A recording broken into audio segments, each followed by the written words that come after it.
Welcome to Dolly Talk. This is Dolly. Kind of a depressing day, but we'll try to do something a little different here and talk about the trial of Brandon Riefers. Hey, Maddie and Johnny, how are you? Louise. Texas, Nidawau, how are you guys doing? So right now we are going to get to the lovely woman he was on a date with that day. And I'm going to go back to the actual video of her deposition on August 13th and play just that because it's going to have a little bit more than what they just played in the trial. So she's a interesting lady.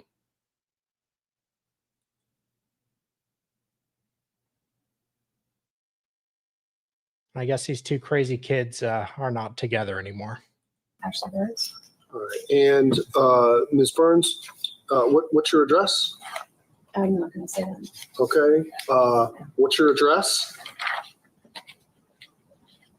I'm not going to say that in front of somebody that could come after me. So here's the thing. You guys hear it? I'm going to adjourn this hearing, and Ms. Burns is going to come back for the trial. And if she is not here, she is under subpoena. If she's not here, then you can decide what effect that has on your case, if any. When I ask questions, I get answers.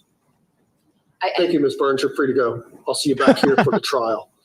Your Honor, if I can have just a minute with her, please, and just explain a few things. She's just... Ms. Burns, I understand that this is a scary process, but the way this works is Mr. Riefers is accused of a criminal offense. Very serious criminal offense that carries with it serious consequences. He has the right to confront all of the witnesses against him that might happen. I know that it's just bad luck that you happen to see some things, but when we conduct a criminal trial, we don't conduct them in secret, and we don't conduct them hiding stuff from the various parties. And I can understand why you might not want to disclose the answers to the questions that might be presented to you, but what your name is and where you live are very basic questions that we are entitled to know the answer to those questions. Is there a way she could give just the street and the town without the actual address itself, Your Honor? Just because Ms. Burns and the defendant was in a quasi-relationship at the time, and she does not want the defendant to know where she currently resides. I'm just trying to explain. She stated in her own words in her own testimony that we were not dating. It was our first date. Oh, so you guys had a pre-existing relationship? Yes. I guess I'm not sure that I need. Yes. No, it was the first night we had met. They were Facebook. He had just come up to Ohio to meet her face to face, but they had been on a Facebook relationship, or at least talking. So that's why she's very hesitant to let him know exactly where she lives. That's the only reason. Okay. I'm okay with a town. Okay. And a state. Perfect. That would be okay. Do you want to talk to Ms. Hyatt before we get going again? Please. All right, let's do that. Okay.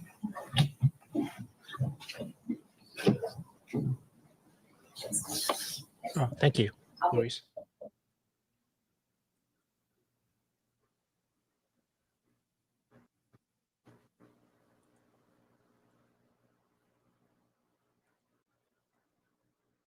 Oh, I can't update my banner.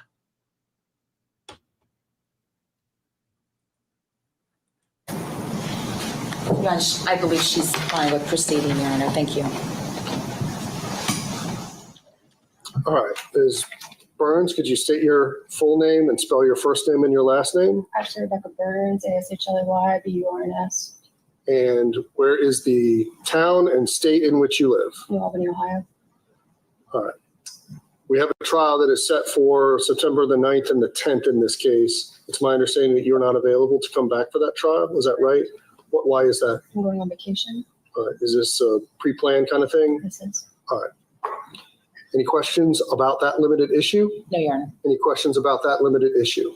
I would object on the grounds that a vacation would be irrelevant, but we'll leave that to the court. Well, it depends Okay. where she's going. All right, so I am going to grant the request of the prosecutor to do a video deposition and perpetuate the testimony for the purposes of trial. So what's going to happen, Ms. Burns, is I'm going to place you under oath again, which I know sounds a little odd, but we're going to stop the recording and we're going to start the recording again because this is going to be played for the jury at the trial. So it'll be like we're starting over again, but the jury is not going to hear the discussions that we have already had. Do you understand that? Where you acted up. When I yelled Anything at else you. preliminary before we do our hard restart? I don't believe you. No, there. Thank you. Is she going to have to draw on the picture? Did we get that problem fixed? No, she won't have to Lord, draw. this It's just- girl it's looks just a like she could photograph. Okay. crack I a showed that to walnut the with her defendant. thighs. All right. I'm taking us off the record.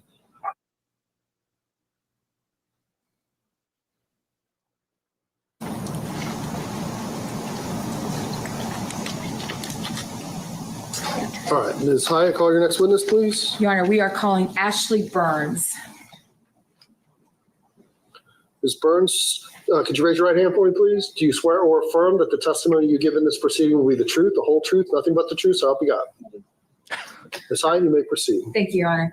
Ms. Burns, good afternoon. Sorry. Can you please tell we'll be the jury, where do you live?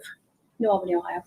And just so you know, this courtroom gets a little bit, if you can just keep your voice up, because they're going to have to be able to hear you. And I want to make sure we have good volume when we play this. And for the record, did you used to be a defense contractor? I did. Okay. And how long were you that? 4 years. And did you have a clearance associated with that? I did. And do you still have a clearance at this point now? I do. Okay. Oh. And prior to working as a defense contractor, did you ever serve in the military? I did. In what branch? I was in the Army. And how long were you in the Army? 6 years. And I want to just thank you for your service. As a result of your time in the Army, did you have any repercussions or consequences from your service in the Army? I had a TBI, a broken ankle, and a fixed femur. Okay. And so Oh, good. Your star witness has a traumatic brain injury. Great job, prosecutor. the TBI, the traumatic brain injury, does that affect you in any way still today?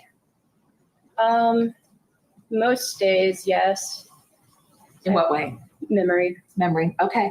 And this, how long ago was the TBI that actually, the incident that caused it? 2018. Okay, so about 7 years ago? You have to say yes or Yes. no because it'll pick it up. Okay. Now, in this particular case, we're asking about an incident that happened back on November 9th of last year. Do you have a memory of that incident? I do. Okay. And just so we know too, in order to become your job as a defense contractor, do you have any degrees that you, like college degrees as a result? I have an undergrad in pre-law. I have a master's in business, with business law being the emphasis, and then a master's in aerospace engineering. Okay. Now, I just want to ask you, do you know the person named Brandon Riefers? I do. And do you see him in the courtroom today? I do. And can you just point him out, describe what he's wearing in court today? He's the defendant. And what's he just wearing? A dress shirt, blue shirt. Okay. Yes. Just for the record, indicating the defendant, Brandon Riefers, Your Honor. Noted. All right. Can you just explain to us, how did you first meet Mr. Riefers? Facebook dating. And were you residing, how long ago? Well, let me start. As I of can November find you on 9th of there. last year, what kind of time prior to that did you begin speaking with Mr. Riefers on Facebook dating? About a week, 2 weeks, Okay, so a Somewhere fairly around- short time or so? less than a month, I believe. Okay. And at the time that you first initiated this Facebook dating with the defendant, were you residing in Ohio or somewhere else? Ohio, Okay. And was Mr. Riefers, to your knowledge, residing in Ohio or somewhere else? with his mother in Ohio. Okay. And had he been in Texas at any point? Yes, he had claimed that he had lived there before. Okay. They do have And- Facebook dating. Was he residing there immediately prior to November 9th of last year? I've never had luck. I don't know. Was there any indication he was coming to Ohio to see anybody?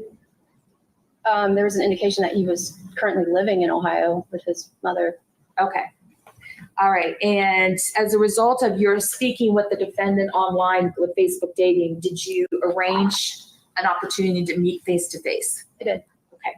And at that time, why did you want to meet the defendant face to face? We had mutual connection in law enforcement and military, and he presented very attractive. Okay. And as of before everything on November 9th, you were wanting to meet the defendant. Correct. Okay.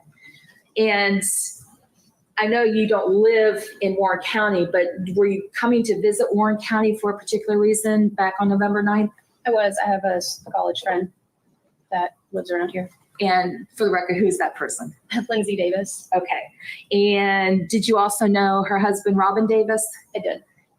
from college as well? Yes, ma'am. Okay. And how long have you and Lindsay especially been friends? 10 or 11 years. So for a period of time. Correct. Okay. And have you visited Lindsay and Robin Davis before? I have. Okay. And do they have any children? They do. They have one little girl. One little girl, Charlotte? Yes, ma'am. Okay. And let me ask you, let's talk a little bit about the actual date of why we're here, which is, it was a Saturday, November 9th of 2024, sometime probably in the late morning time. Do you recall that date and time? November. November 9th? Yes, ma'am. That's Saturday? Okay. And when, my understanding is, were you at Lindsay and Robin's house that day? Correct. Yes. Okay. And was the defendant meeting you that day, or where were you going to be meeting? Yes, he was meeting us And was that at the Davis's house or somewhere else? at the Davis's house. Okay. And so that Saturday morning-ish time, the defendant came to the Davis's house. And do they live in Warren County? They do. Yes. Okay. And was that the first time you met the defendant face to face? Yes. Okay. And can you just kind of walk us through how that progression of that day went from that point on, from the Davis's house and then beyond? Yeah. We Your started. Honor, if I could, You can know, I have Ms. Hyatt move the podium? It's hard for me to see the witness. probably the easiest thing for you to do, Mr. Reefers, is switch chairs and slide over a little bit. That's what I was doing earlier. It's a fixed podium. That's the logistics of the room. It's not great. All right, go ahead. So you started off at the Davis's house. What did you and Lindsay and Robin and the defendant do?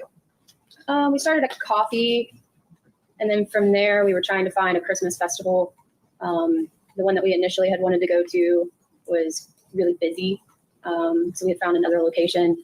And then we stopped to look at boots and some Western wear. That was a common interest of the defendant and myself. Okay.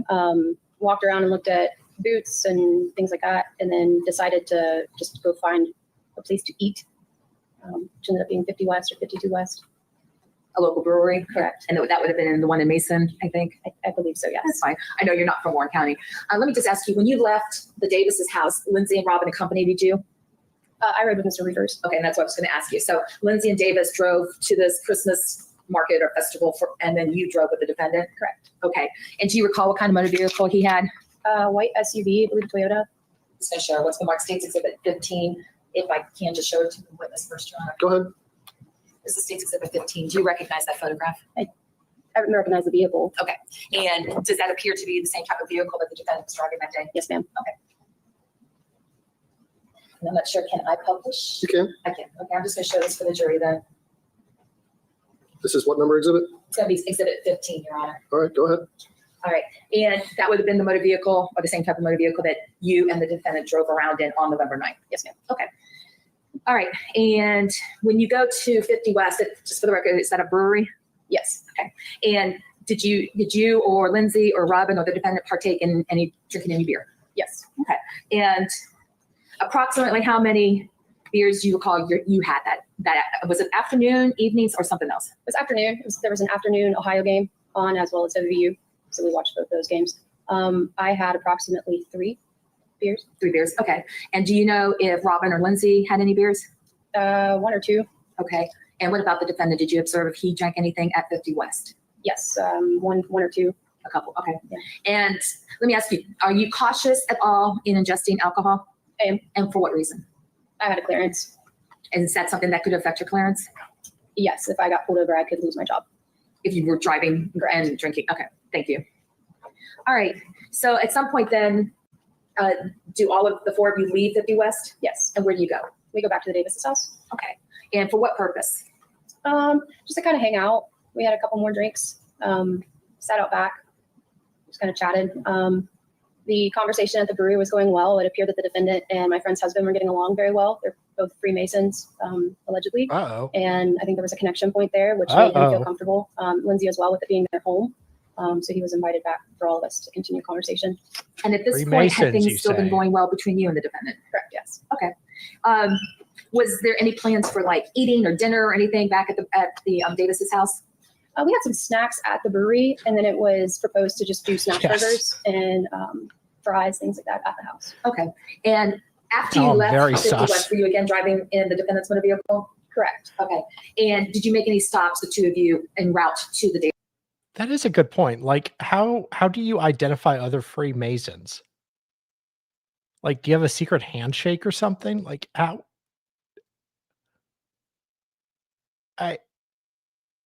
Do you have to like draw hidden symbols?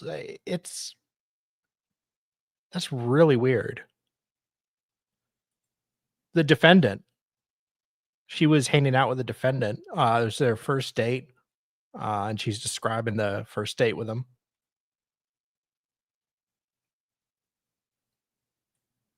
I mean, guess you want to take a Freemason home to meet her mother.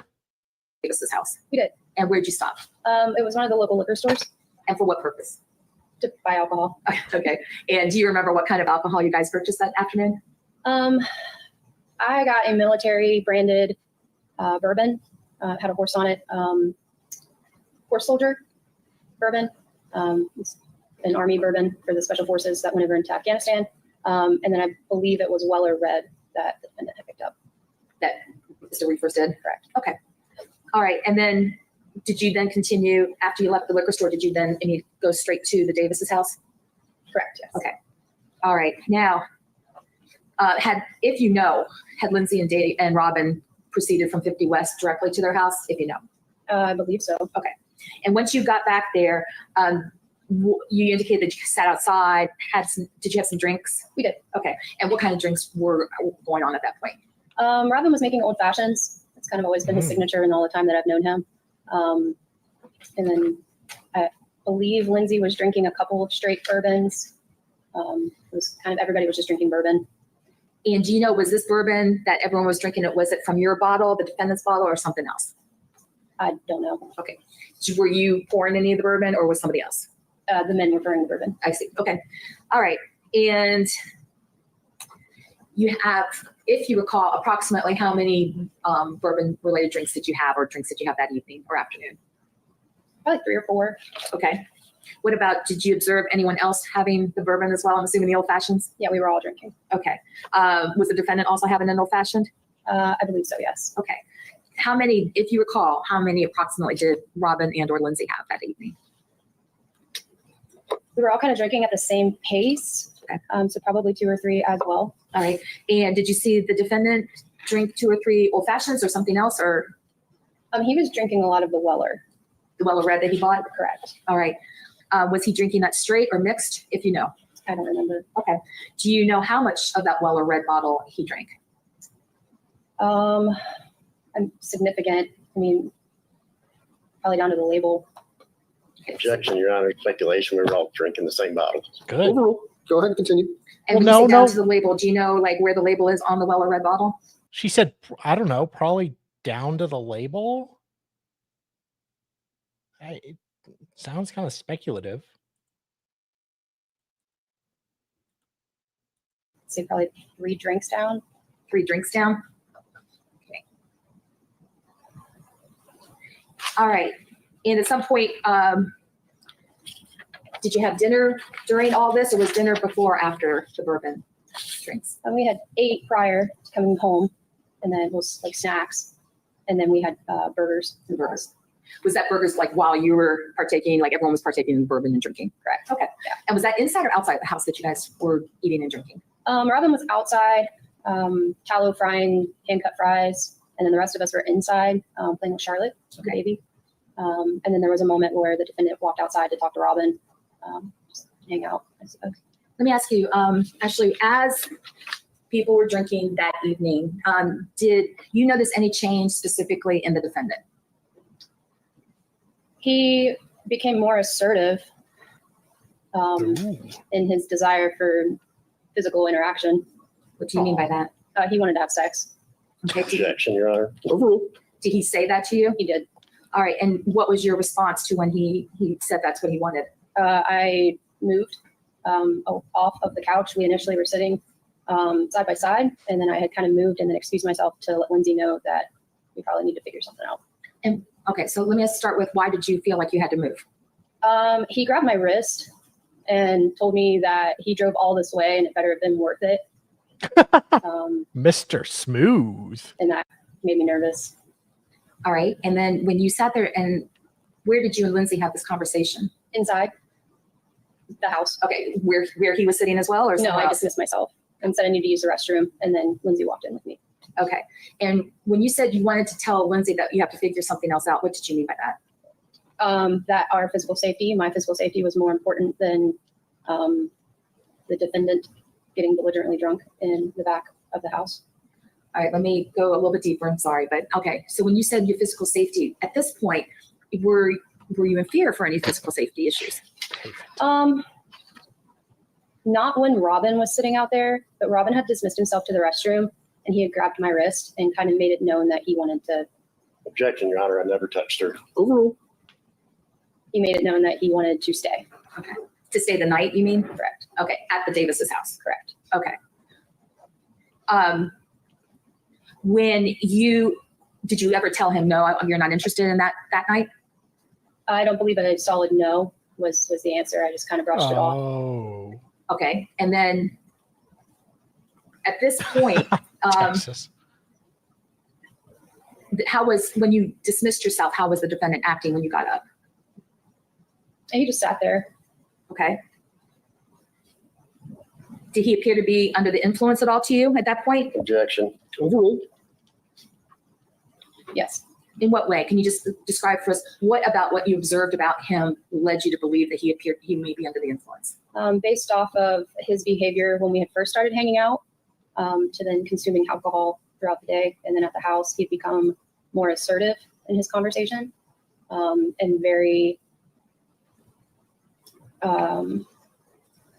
very focused on sex. Okay. Was there anything else about him?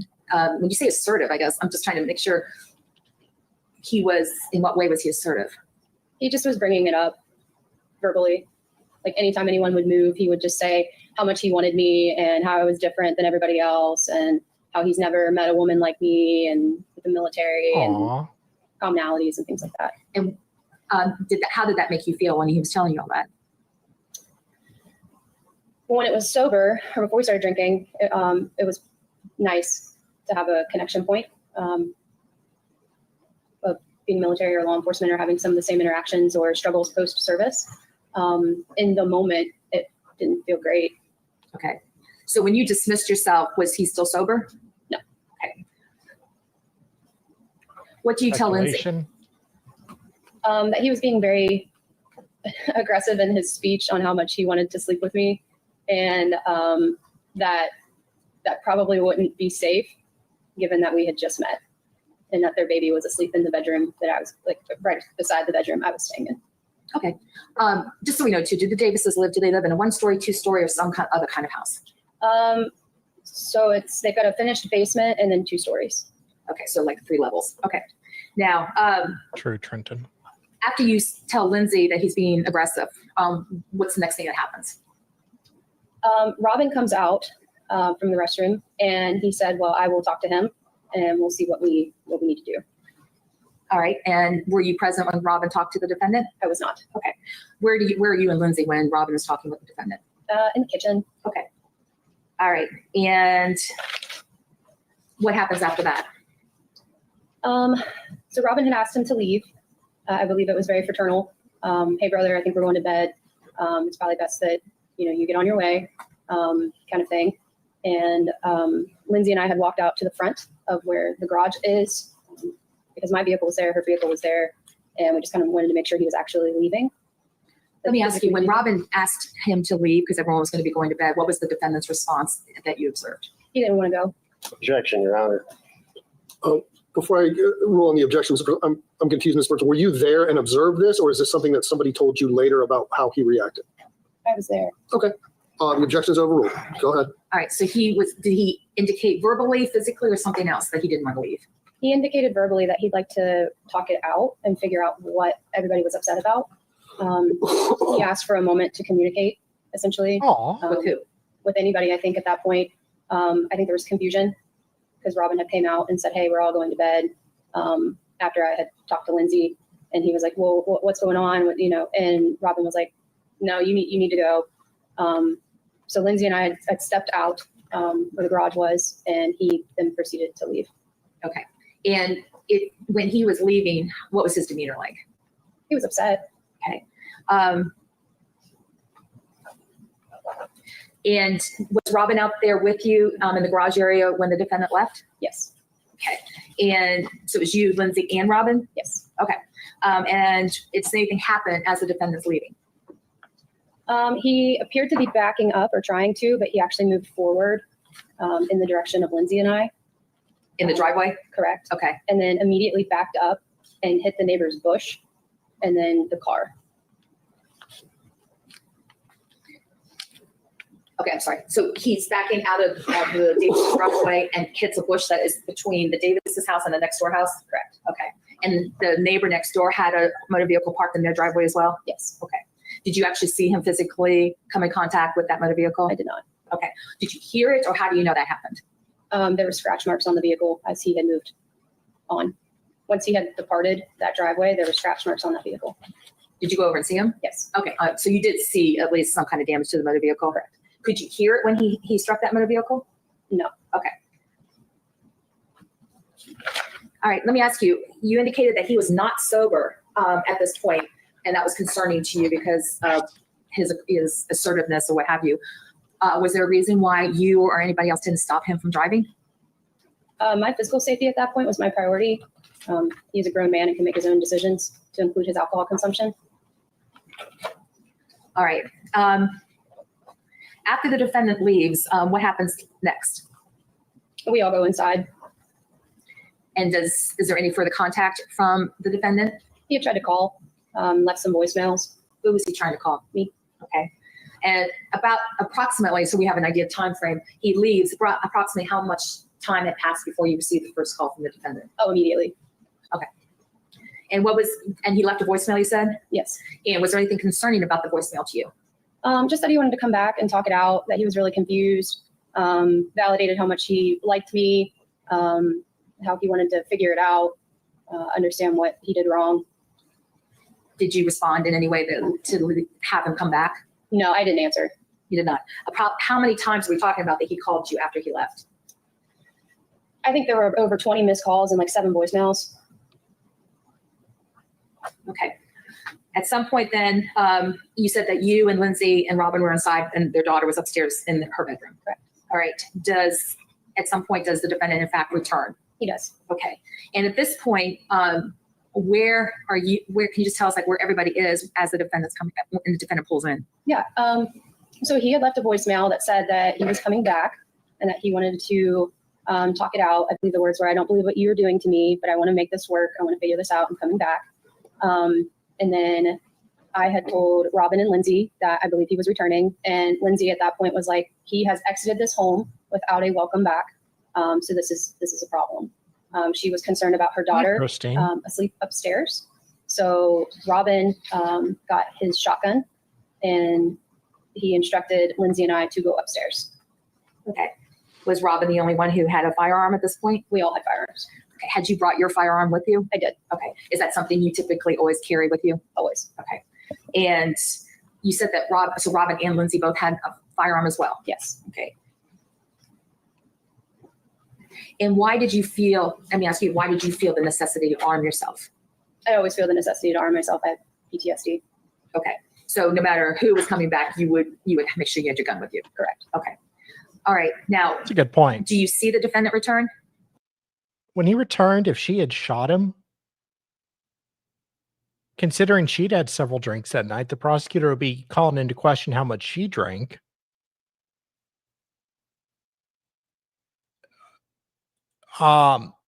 This is it's a deposition. It was taken 3 weeks ago for the trial because they wanted to call her, but she wasn't going to be available.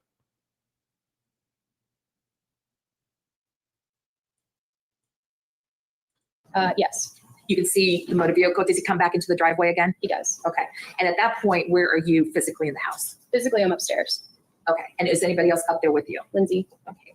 And I know we said Charlotte was up there originally. Is she still up there as well? Okay. Is she up awake or asleep, if you know? She's asleep. Okay. And do you have any lights on upstairs? No. Okay. When you see the defendant pull the motor vehicle back into the driveway, what do you see him do once he parks? I only saw him park because the steps lead to the front door. Robin saw him. Okay, well, let's not go into what Robin saw because you didn't see that, right? Correct. Okay, that's fine. Let's go with just what you saw and observed. And do you see or hear anything after he parks the motor vehicle? Lindsay calls the police.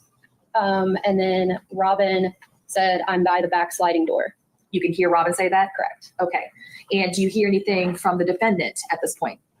He had come around back and tried to talk to Robin and say, Let me ask you first of all, before we're going to what he said, how do you know the defendant came around back and was talking to Robin? because Robin was standing around back and I could hear their conversation. You could hear it from where you were upstairs? Okay. All right. So you hear a conversation between Robin and the defendant at the back door? Correct. Okay. And can you just describe for us, please, what was the defendant's demeanor at the back door when he was conversing with Robin? He was just trying to talk. He wanted to know what was going on. He wanted to talk to me. I think had alluded to he wanted to work something out, figure it out. That he wasn't trying to necessarily pose a threat. He just wanted to communicate what was going on. Okay, so he was talking in a normal tone of voice. Correct. Okay. Was he knocking on any windows or doors at any point at this? He had knocked on the front door. And then I think came around the side, but I didn't see that. Okay. I just want to know what you could observe. Does he, to your knowledge, does the defendant come inside the Davis's house? No. Okay. Do you know what happens next? Robin just asked him to leave. And does he leave as far as you know? Yes. Okay. And is that in the same motor vehicle that you had been traveling with him earlier that day? Okay. Now, when you heard the conversation between Robin and the defendant at the back door, was Lindsay on the 911 call yet or not? Yes. She was. Okay. Now, after he leaves, do you guys still remain inside? Yes. Does he make any further calls to you after he leaves that second time? Yes. Okay. And again, are you answering these calls in any way? There was maybe 2 out of all of them that I answered, I think, or 3. But then it was, I just muted him. So they all went to voicemail. Okay. Aw. And do you have a conversation with the defendant then? We had a conversation where he had apologized and he didn't know what was going on. He had said that he would like to come back and I told him no. And then he tried to call a couple of times further and left voicemails. And at any point, do you have a conversation with him when police were around? No. Okay. So does the sheriff's office eventually arrive at the Davis's house? They do. Okay. Do they talk to you and Robin and Lindsay about what had happened? Yes. Do you give any, besides verbal statements, do you give any written statements? I don't remember.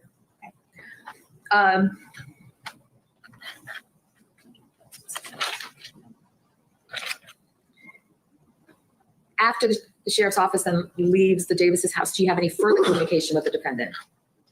Not that night. He had tried to call and then text when he got out of jail. But he called, when was this? On which day? I mean, Smooth. A day or two after. Okay. Whenever he had just gotten out of jail.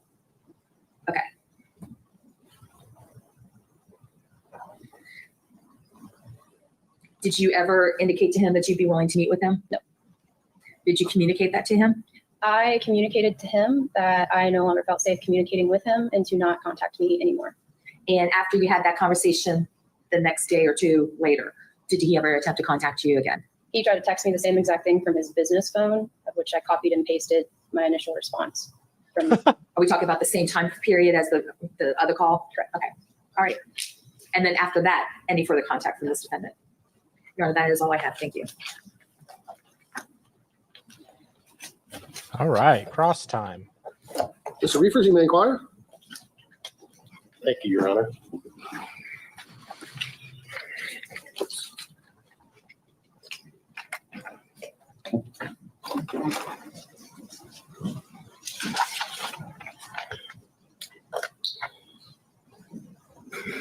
I'm not even really sure where to start with this, but let's go with what you had said. You were interviewed by two of the deputies. You remember them coming up and talking after the whole incident? Correct. Okay. So those two recordings we had, there was a lot of things in here that you had stated, but what I was following along with is we had been hanging out all day, and you had said maybe I had one or two in the early afternoon, and then maybe 3 or 4 in the evening, same amount as you. That's just going off your own words. Is that what you remember? Yes, Do you remember my eyes being glossy or red, bloodshot? they were red. We also had Deputy McClellan testified earlier when they did the other video deposition. He testified his interaction. I did not have Objection, Your Honor. Go ahead and finish your question, Mr. Riefers. Thank you, Your Honor. He testified didn't have glossy, bloodshot, red eyes, and I was actually compliant when I came up. What I'm wanting to know Yeah, is, Mr. Riefers, questions only. yes, sir. Go ahead. Would it surprise you to learn?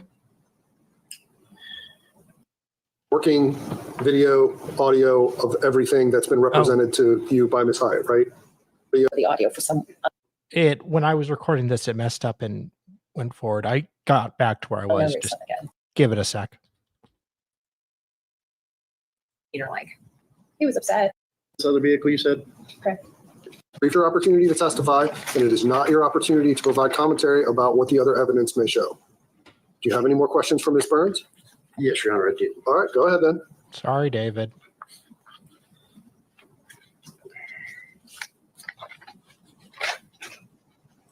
Now, you had stated earlier that when you talked with Robin, you guys said that you wanted me to leave. Is that correct? The first time? Okay. I'm not necessarily sure how to approach this when it's on recording of her own testimony saying that she had asked me to stay and offered me some water to stay. All you can do is ask her questions, Mr. Riefers. That's all that's Making appropriate. that statement, that you wanted me to stay at the vehicle? To stay there at the house? Initially, there was conversations, yes.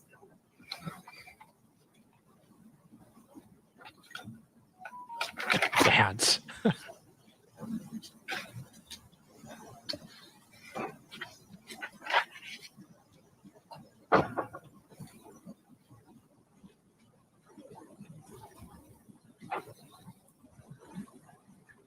Just out of curiosity, the voicemails, you said that there was approximately 20 missed calls and 7 voicemails. Did you happen to screenshot those, keep those recordings? No. And you were absolutely sure that it was the white vehicle that was scratched? Objection, Your Honor. Overruled. Go ahead and answer. No further questions, Your Honor. Anything else for this witness? Just very briefly. Ashley, can you tell us, initially, when you first started talking with the defendant, you indicated that it was not about sex. Correct. Okay. And he agreed apparently initially. Yes, Okay. On November 9th of 2024, did it become about sex? I did. And let me ask you, when he asked you the question about wanting him to stay or offering him water, do you know if that was before or after he became assertive and grabbed your wrist? That was before. Your Honor, that's all I have. Thank you. Mr. Riefers, any questions based on those questions? No, Your Honor, I moved to impeach the witness testimony based on Deputy Hale's recordings.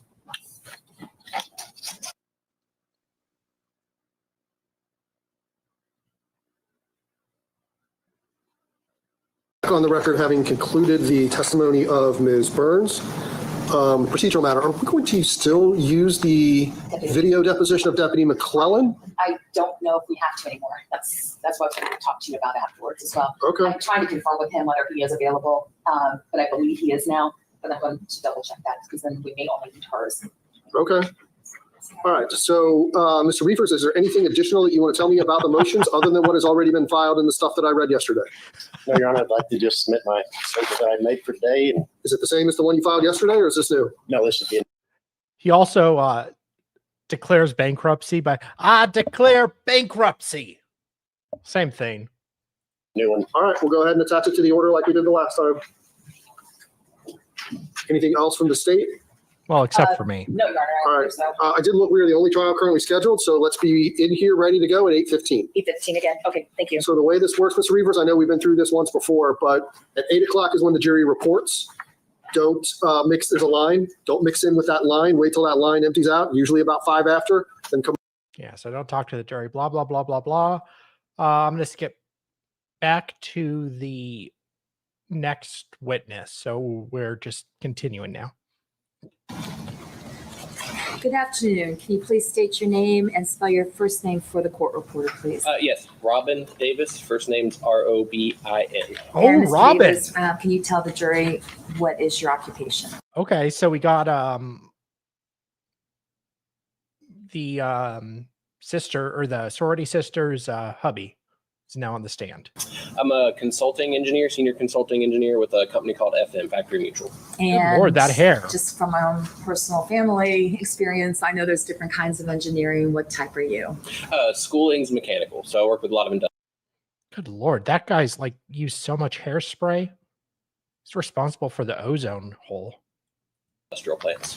How long have you been an engineer?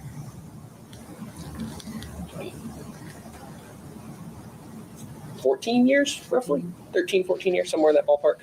And we've heard from Lindsay, but officially you're married to Lindsay Davis. Yes, You have a beautiful daughter, Charlotte. that's correct.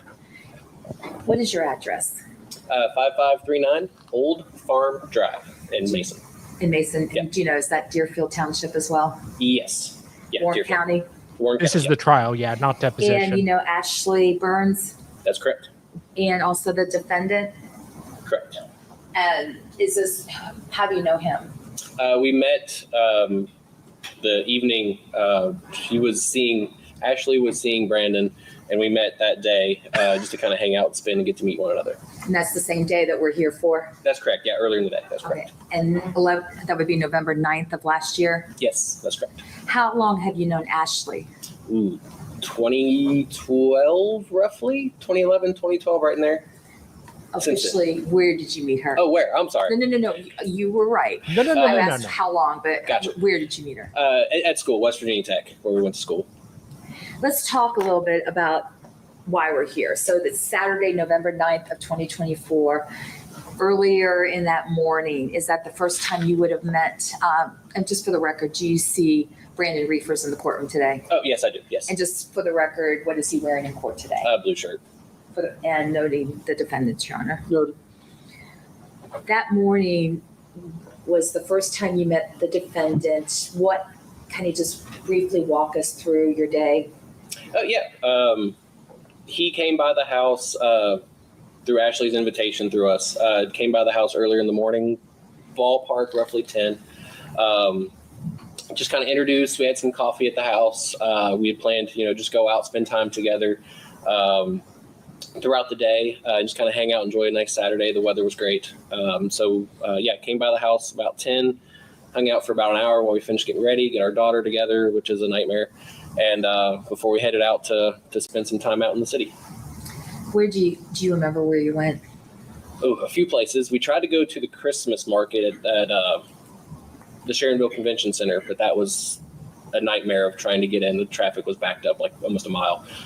So then we went over to Entertainment Junction for a little bit. They did some shopping, and then from there we went to the new 50 West Brewing had just opened up maybe a month or so before.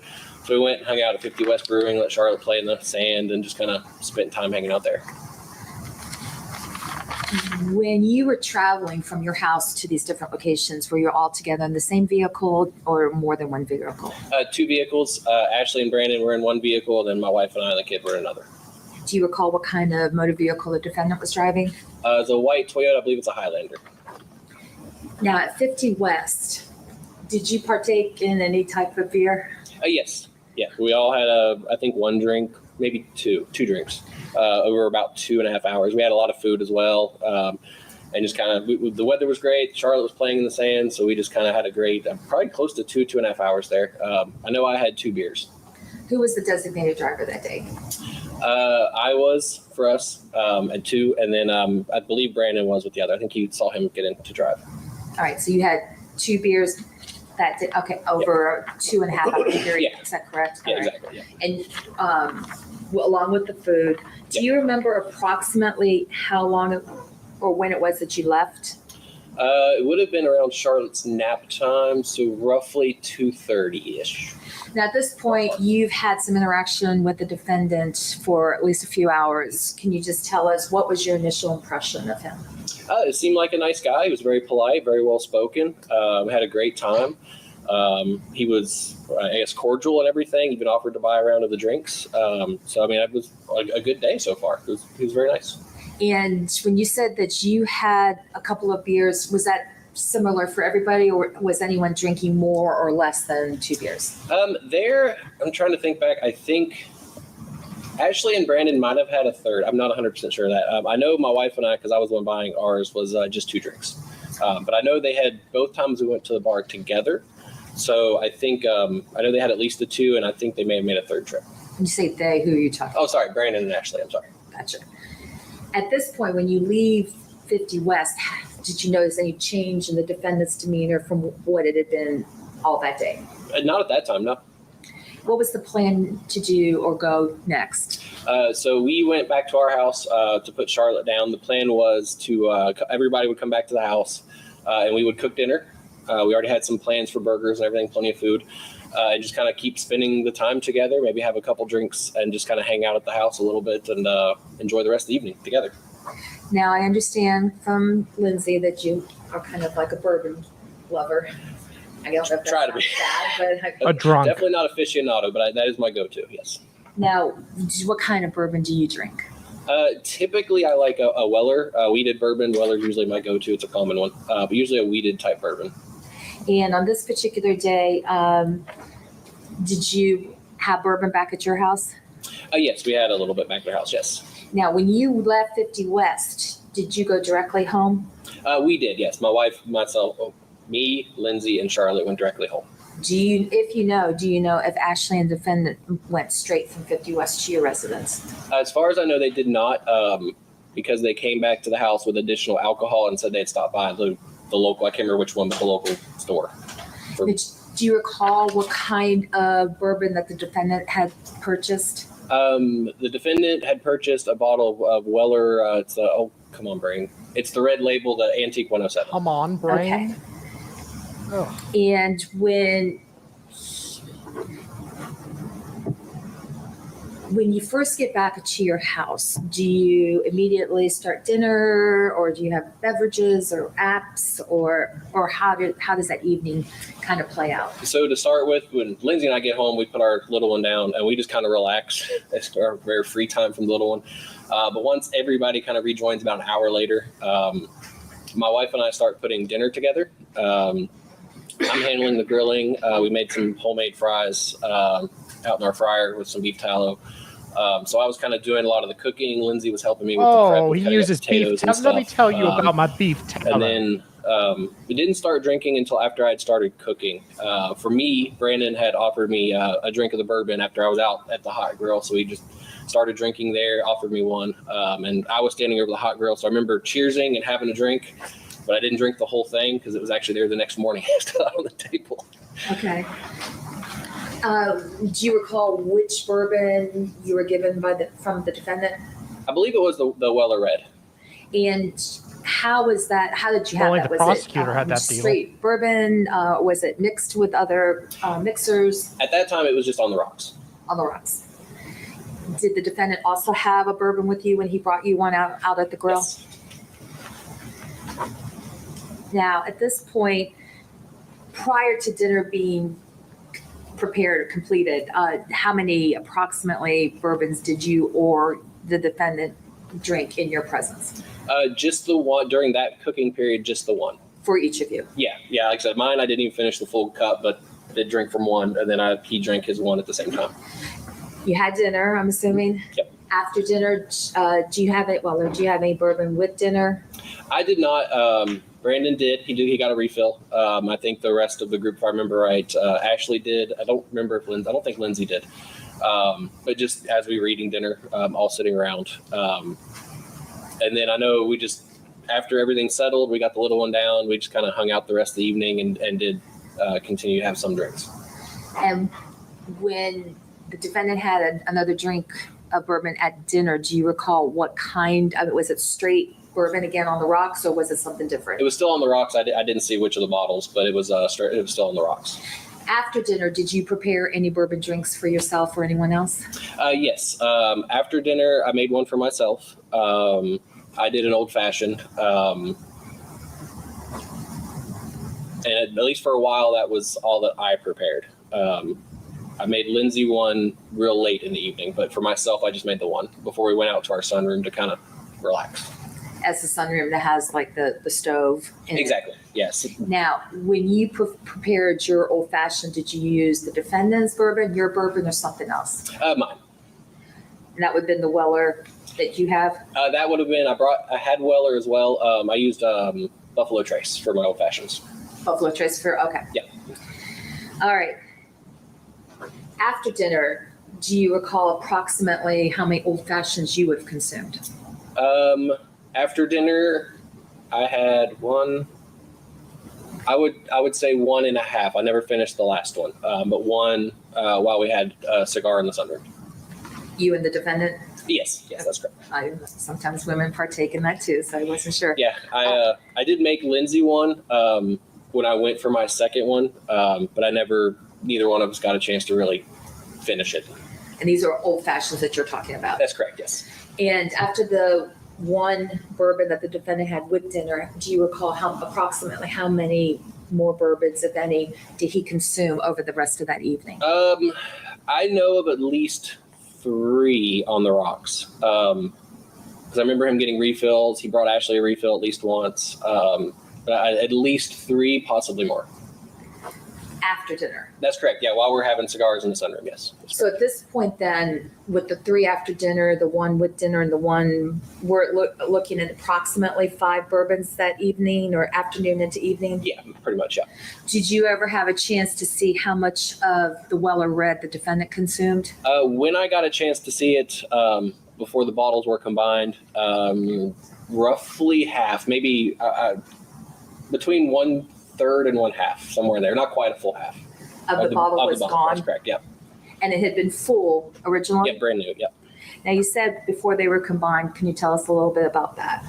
Just at one point through the evening, Brandon, so I had the Weller Red, or he had his Weller Red, I had Weller Green, and he had the idea of just consolidating bottles, which for anybody that drinks bourbon is kind of odd, but he thought it was, hey, I'm just going to put them both in one and we'll throw the other bottle away. All right. At this point then, after he's consumed these other 3 drinks, or as he's consuming these 3 drinks after dinner, did you notice any change in Brandon's behavior? Yeah, towards the end, after 3, 4, whatever drinks, just a little bit more agitated, a little bit more kind of tense. Just body language had changed. You could tell he just went from a happy-go-lucky to kind of something was bothering him. Just bothered. What about what you observed about his demeanor led you to believe that? Just very short sentences. The looks on his face, facial expressions. I'm trying to think of a good example, but he was very, as with most alcohol, once you start drinking, very boisterous and happy and fixated on some things that he thought was awesome. And then that shifted to kind of quiet and short answers, and, kind of had that sting of attitude behind it when he would answer. Just kind of, you see that shift. Were you becoming concerned about his intoxication level at this point? Yes. Lindsay and I kind of had a little side conversation at one point around that, about whether or not to, offer to stay the night and stop drinking, because we could tell it had reached a point of like we had too many, and we were like, we need to figure out an out, for lack of a better way to say it. And out in what way do you mean? Just, how do we kind of, what's the right word I'm thinking of here? How do we prevent it from getting worse, I guess? How do we, is he going to drive home? Is he going to call a cab? Do we just need to kind of separate? Do we need to kind of all say, all right, it's bedtime, just to kind of, to keep it from progressing? How do we kind of just put a stop to it? And we talked about any change in the defendant's demeanor. Did you notice during the evening after dinner any change in Ashley's demeanor? Not at first, but there was a change. Kind of her demeanor started to change as his demeanor started to change. At first, I didn't really even know what it was, but you could tell that there was Nick. I don't know of a better way to phrase it, but almost like a lover's quarrel, kind of upset. You could tell something wasn't kosher in their world. Kosher. Whoa.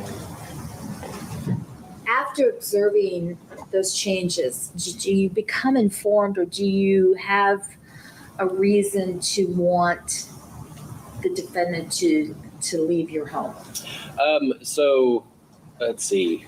Towards the very end of the night, Lindsay had approached me and basically had told me that Ashley was concerned. There had been some pressure to kind of do something sexually, to kind of go to the next level of relationship side of things. She wasn't comfortable with that. Between the alcohol, the timing, they'd only started seeing each other.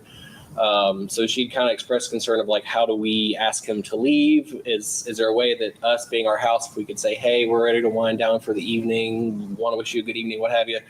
How can we kind of help break that or create a separation there so we can kind of step away and let the alcohol kind of subside? So based on what you're being kind of informed about, what was your response to the defendant at that point? I actually didn't get a chance to really talk to him at that point because it was shortly after that he left the first time. I was inside when they came in to tell me what was going on. And then shortly after that, before I had a chance to even go back to the sunroom, was when he left the first time. Where were you when he left your house? I had gone to the restroom at that point in time. And then I came What back. level? I'm so sorry. Oh, I'm What sorry. level? In the basement. No, you're fine. But what level, just before we get too far, what level was your restroom on that? I went to my basement restroom. I see. It's kind of my little zen area. Yes, hello. Did you How go are you? for any other purpose to your basement as well? At that time, because of the concern, I'd gone to kind of set out my handgun that I keep locked up in my safe. Just more of a precaution. I didn't even bring it upstairs at that moment. It was just kind of we have a very uneasy situation. I come from a family of alcoholics. I've had more than a few bad situations. So I was like, all right, I'm going to be a little bit more prepared before I come back up and we see what's going on. When you do come upstairs, what do you observe, or who's still in the house? We'll start with who's still in the house. Thank you. When I Good, first Nick. came upstairs, nobody was in the house. But within a minute, like as I'm walking around to find everybody, Ashley and Lindsay come back in through our garage door into the house to tell me what had just occurred outside. What was their demeanor coming back inside? Scared. Yeah, absolutely scared. That's whenever they told me what was going on and what had just happened. We kind of took a second. I mean, it was no more than 30 seconds at most. And I was like, all right, well, let me go down. Let me get my handgun. Let's just kind of create a fortress. Let's lock everything up, turn off the lights. We're done for the night. Let's just lock up and be done. And without going into all they told you, but where was this incident that they were telling you about? Where did that occur at? Oh, in our driveway. Okay. Let's be honest. Ashley was the man of the house at this point.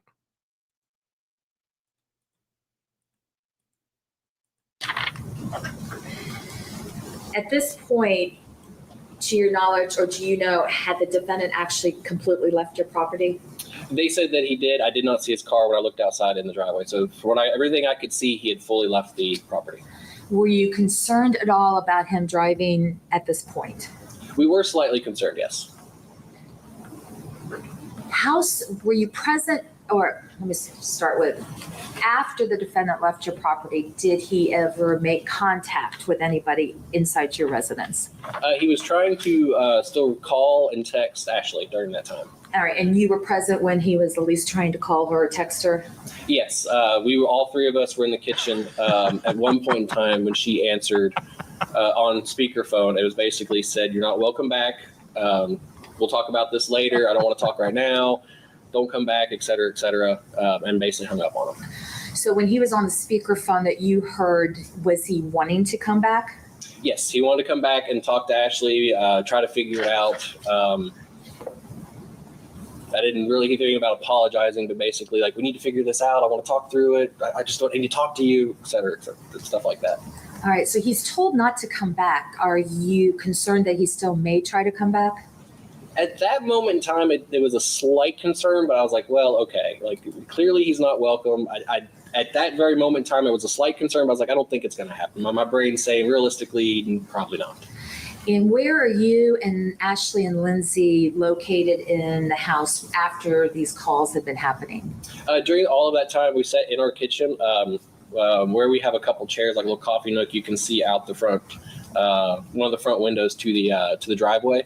So it's kind of a good vantage point just to see, but also it was just a good area to just kind of sit with comfy chairs and try to let the nerves calm down a little bit. Sure. And when you're sitting there, do you observe anything outside your residence? After a few minutes, we see a car pulling back in, and then I kind of nudge over and look out the window, and we realize that it's Brandon coming back to the house. And at that point in time, I told Ashley and Lindsay to get upstairs and call 911 at that point. Okay. Do you know where Brandon comes when he returns to your house? He first tries to come to the front door, knocks, a little bit of pounding, just trying to get attention at the front door. When he's not, we have all the lights and everything turned off. When he doesn't get anybody at the front door, he kind of works around the side of the house through our fence to the back door, and that's where I meet him, is at the back door. And when he is like at your front door, can you see him? I mean, is your front door the type that you can kind of see through, see that there's somebody on the other side, or is it a solid door? Yeah, you can see we have some of the sticky stuff on the window that kind of makes it look like stained glass, but you can see, I clearly see a silhouette of a person. And then there's side windows too that you can see who it is. Now, at some point after he's at your front door, do you observe where he goes after that? I did not. I saw him kind of go back towards the vehicles, which is also the way around the house that he came. But in that moment, it just looked like he was walking back to his vehicle. Do you see There's him a lot after of that differences. anywhere Yeah, around your house? Within a minute or two, I see him. I'm kind of looking around, trying to see what's going on. And I see him in our backyard. I first see him through our kitchen window. And he's making his way to our back door. I think he was hoping to, if we were in the sunroom, or try to get through the sunroom, since that's where we were hanging out earlier. Couldn't do that. That was locked up. So he kept working his way around to our back patio door. Does he, the defendant, does he say or do anything at your back patio door? He knocks and does some pounding on the window first to get attention. And then I actually kind of crack the window and tell him, "You're not welcome. She's not looking to talk to you. You just need to leave."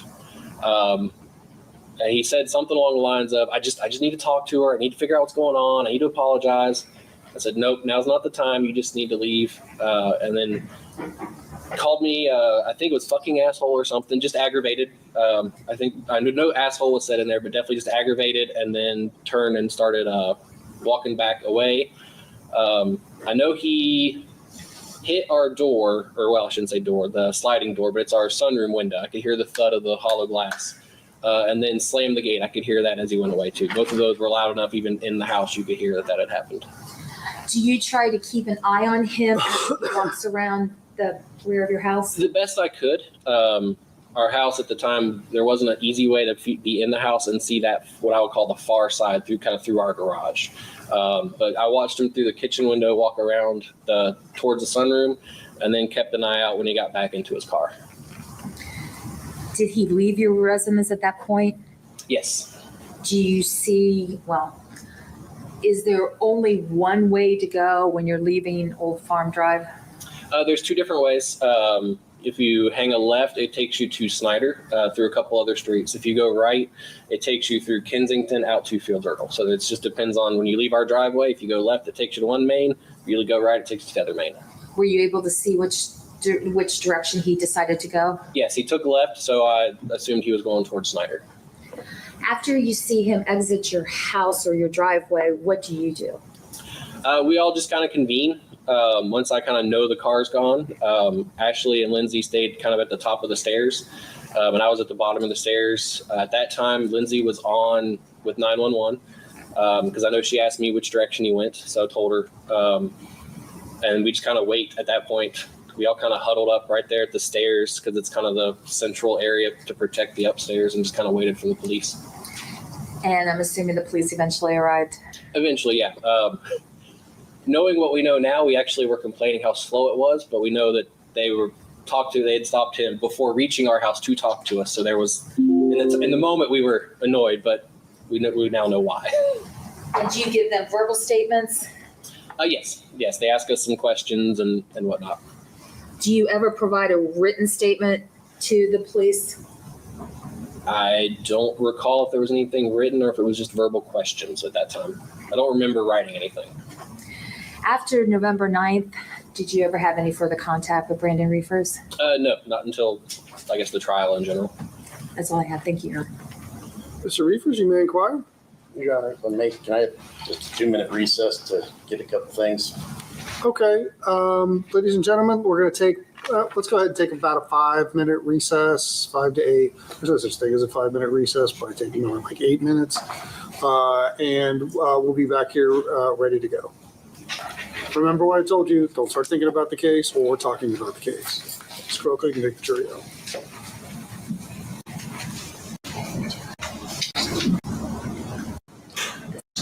I just want to give you a heads up. If he's starting to feel really bad after he testifies, he may just leave for the day. So I just wanted to give you a heads It's up. okay with me? Okay. Yeah, so just. Oh, baby. Hang for a minute. Yeah, I was thinking about it. Oh, wonderful. Good job. Come on.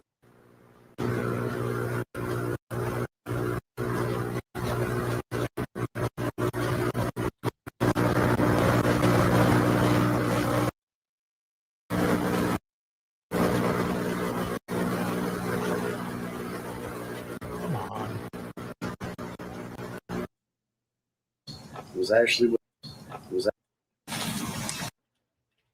Sorry, guys.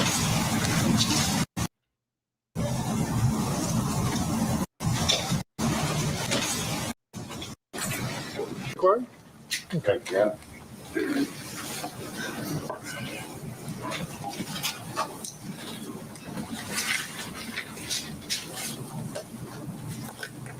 Yeah, you had a couple of questions on some stuff that you were saying. So, let's see. You stated the same thing as kind of what Ashley did. I had 1 to 2 drinks, maybe 3 at lunchtime. Is that correct? That's correct. And then one of the other questions I had, you stated that we were drinking Weller. Do you remember what Ashley was drinking? Yes, it was, I know it was Horse Soldier. I can't remember which variety, but it was Horse Soldier. Horse Soldier. Okay. And is that a bottle that she had brought, or was that your? That's, yeah, a bottle that she had purchased as well. Yeah.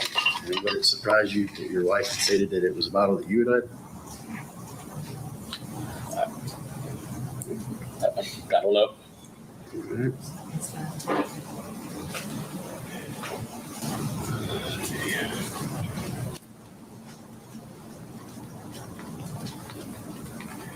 And when we were sitting outside having cigars, was Ashley with us? Yes. And do you remember sitting at the back picnic table when we were grilling out? Yes. Okay. You were sitting at the front of the table. Ashley was here in the middle, and I was sitting behind her. Yes. Do you remember her keep grabbing my hand and pulling it around her and saying she liked me? Yes, that's correct. And then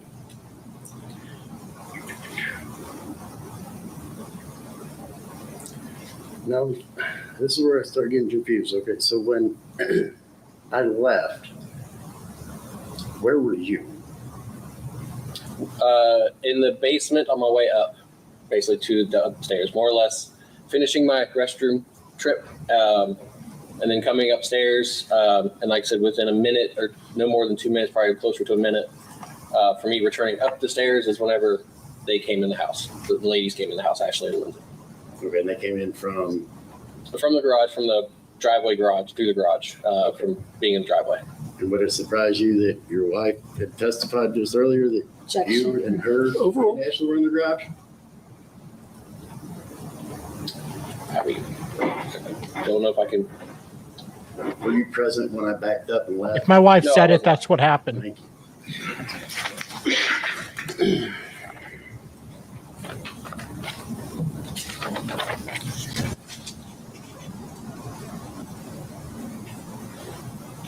Okay, and you stated that you guys were in the kitchen after I left, and I had called Ashley and she answered it, and you guys put it on speakerphone and we had a conversation? Correct. Very short one, yes. Okay. Would it surprise you to know that Ashley testified she didn't answer the first time I called? There were multiple calls and multiple texts. Okay. I know there was a few send to voicemails. Okay. And then you just stated too that which you saw on the ring camera, that tried to knock on the front door, whatever, and then walked around the side gate, which is on the side of the garage, that goes to your little sunroom that has the little fireplace that we were all sitting at. But when I walked around the back, that's when you met me and you were already outside. Do you remember that? I did not leave the house when out back. Right. So you were out there the whole time, is what I'm saying. No, I was in my house at the back patio door. So I slid the door open, but I never stepped outside of my house. Charlie. And do you remember what you said when I come around the back? She doesn't want to see you. You're not welcome. You just need to leave. Okay. Would it surprise you on Deputy Hale and Deputy Carter's about 20 minutes and 30 seconds in, it said when he was coming to the back door, he said okay and walked away?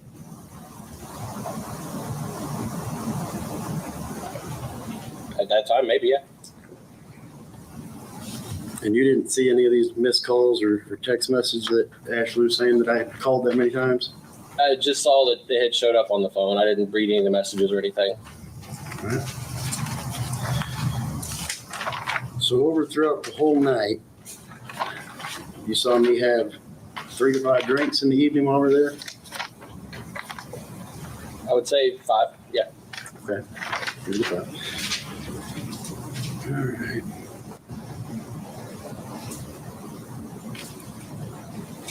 And then we were all drinking about the same pace roughly. And you said we were having the Weller or Old Fashions or whatever. Did Ashley have any of those? She had some of her horse soldier. The Old Fashions was just me and Lindsay. But I know she had some drinks as well, yes. Okay. And how many drinks did you have total throughout the night? The partial one was before dinner, and then out in the garage I had one, probably I would say the size I make them, 1.5 Old Fashions, and made a second one, but didn't really get a chance to drink it. Okay. And then the other question that I had, you said you'd gone to your basement and you came up with your pistol, handgun. Is that correct? The second time I went to the basement, yes. Okay. Would it surprise you to know your wife just testified a little bit ago that it was a shotgun? That's a big difference. Objection, Adam. Yeah, ask the question, Well, Mr. Reefers. What my wife said Would it is what surprise you that happened. your wife testified you went down and got a shotgun, not a handgun? And that, I mean, does it surprise me?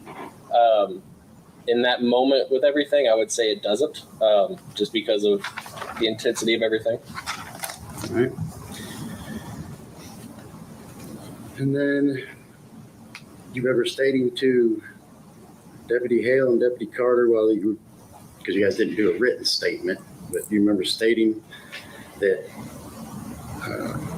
after you said turn walked away, you said later, I don't think he was necessarily trying to break in or get to her. It was like, oh fuck, it's not just her, and then chose to do what he did and left. So I don't see attempted burglary really applies for what it's worth. Yeah, I still agree with that. I don't think you were agitated, wanted to see her, and we had some fear, but I don't think you were actively like trying to cause damage or burglarize the house necessarily or anything like that. Thank you. And then when I came back and walked back around back, met you in the back, you said she didn't want to see me. I said okay, and I left. Stephen, we did part. that yesterday.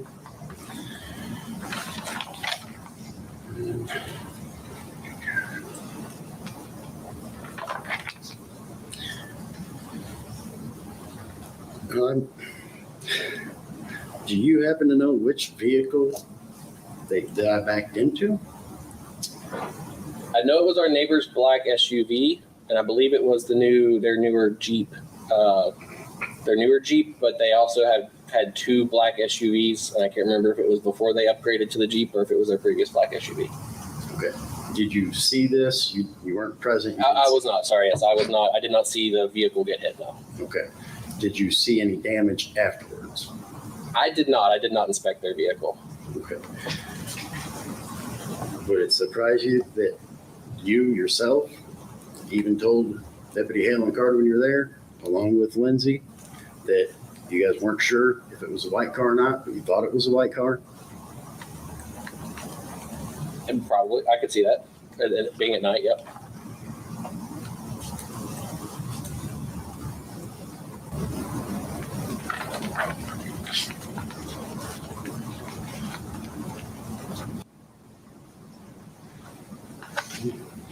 I don't have any other questions, Your Honor. Anything else for this witness? Just briefly. Robin, when you were testifying that you saw Ashley grabbing the defendant's hand and pulling it around her saying that she liked him, what time period during that evening or afternoon were you observing that? That's why I was outside cooking. So before dinner. That's correct, yes. And before dinner, just to be certain, had the defendant's demeanor changed in the way it changed later on after dinner? It had not, no. Okay.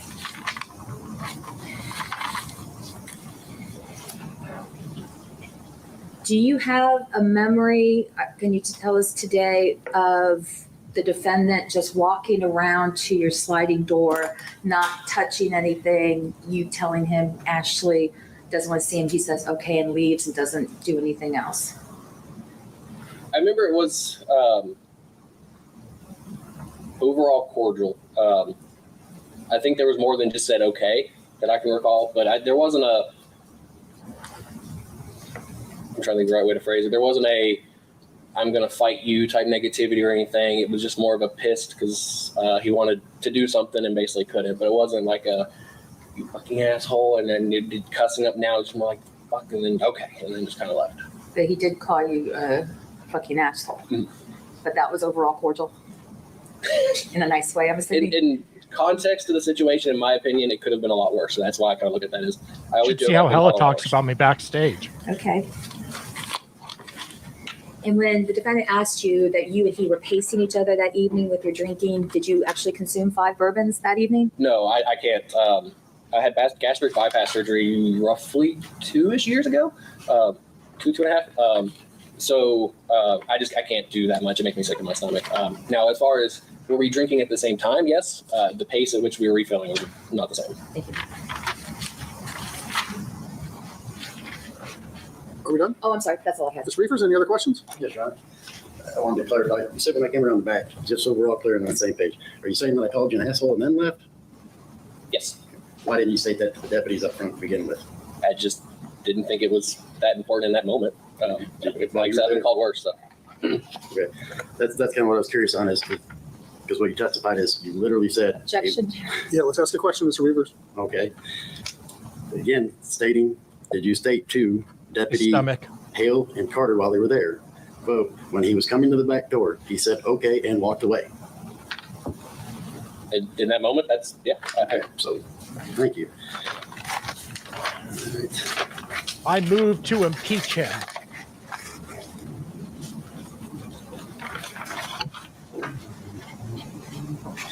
That's it. All right, thank you, sir. You can step down. You're free to go. Next witness? Sergeant Simpson. Don't puke on the witness stand, sir. And for the record, what is your occupation?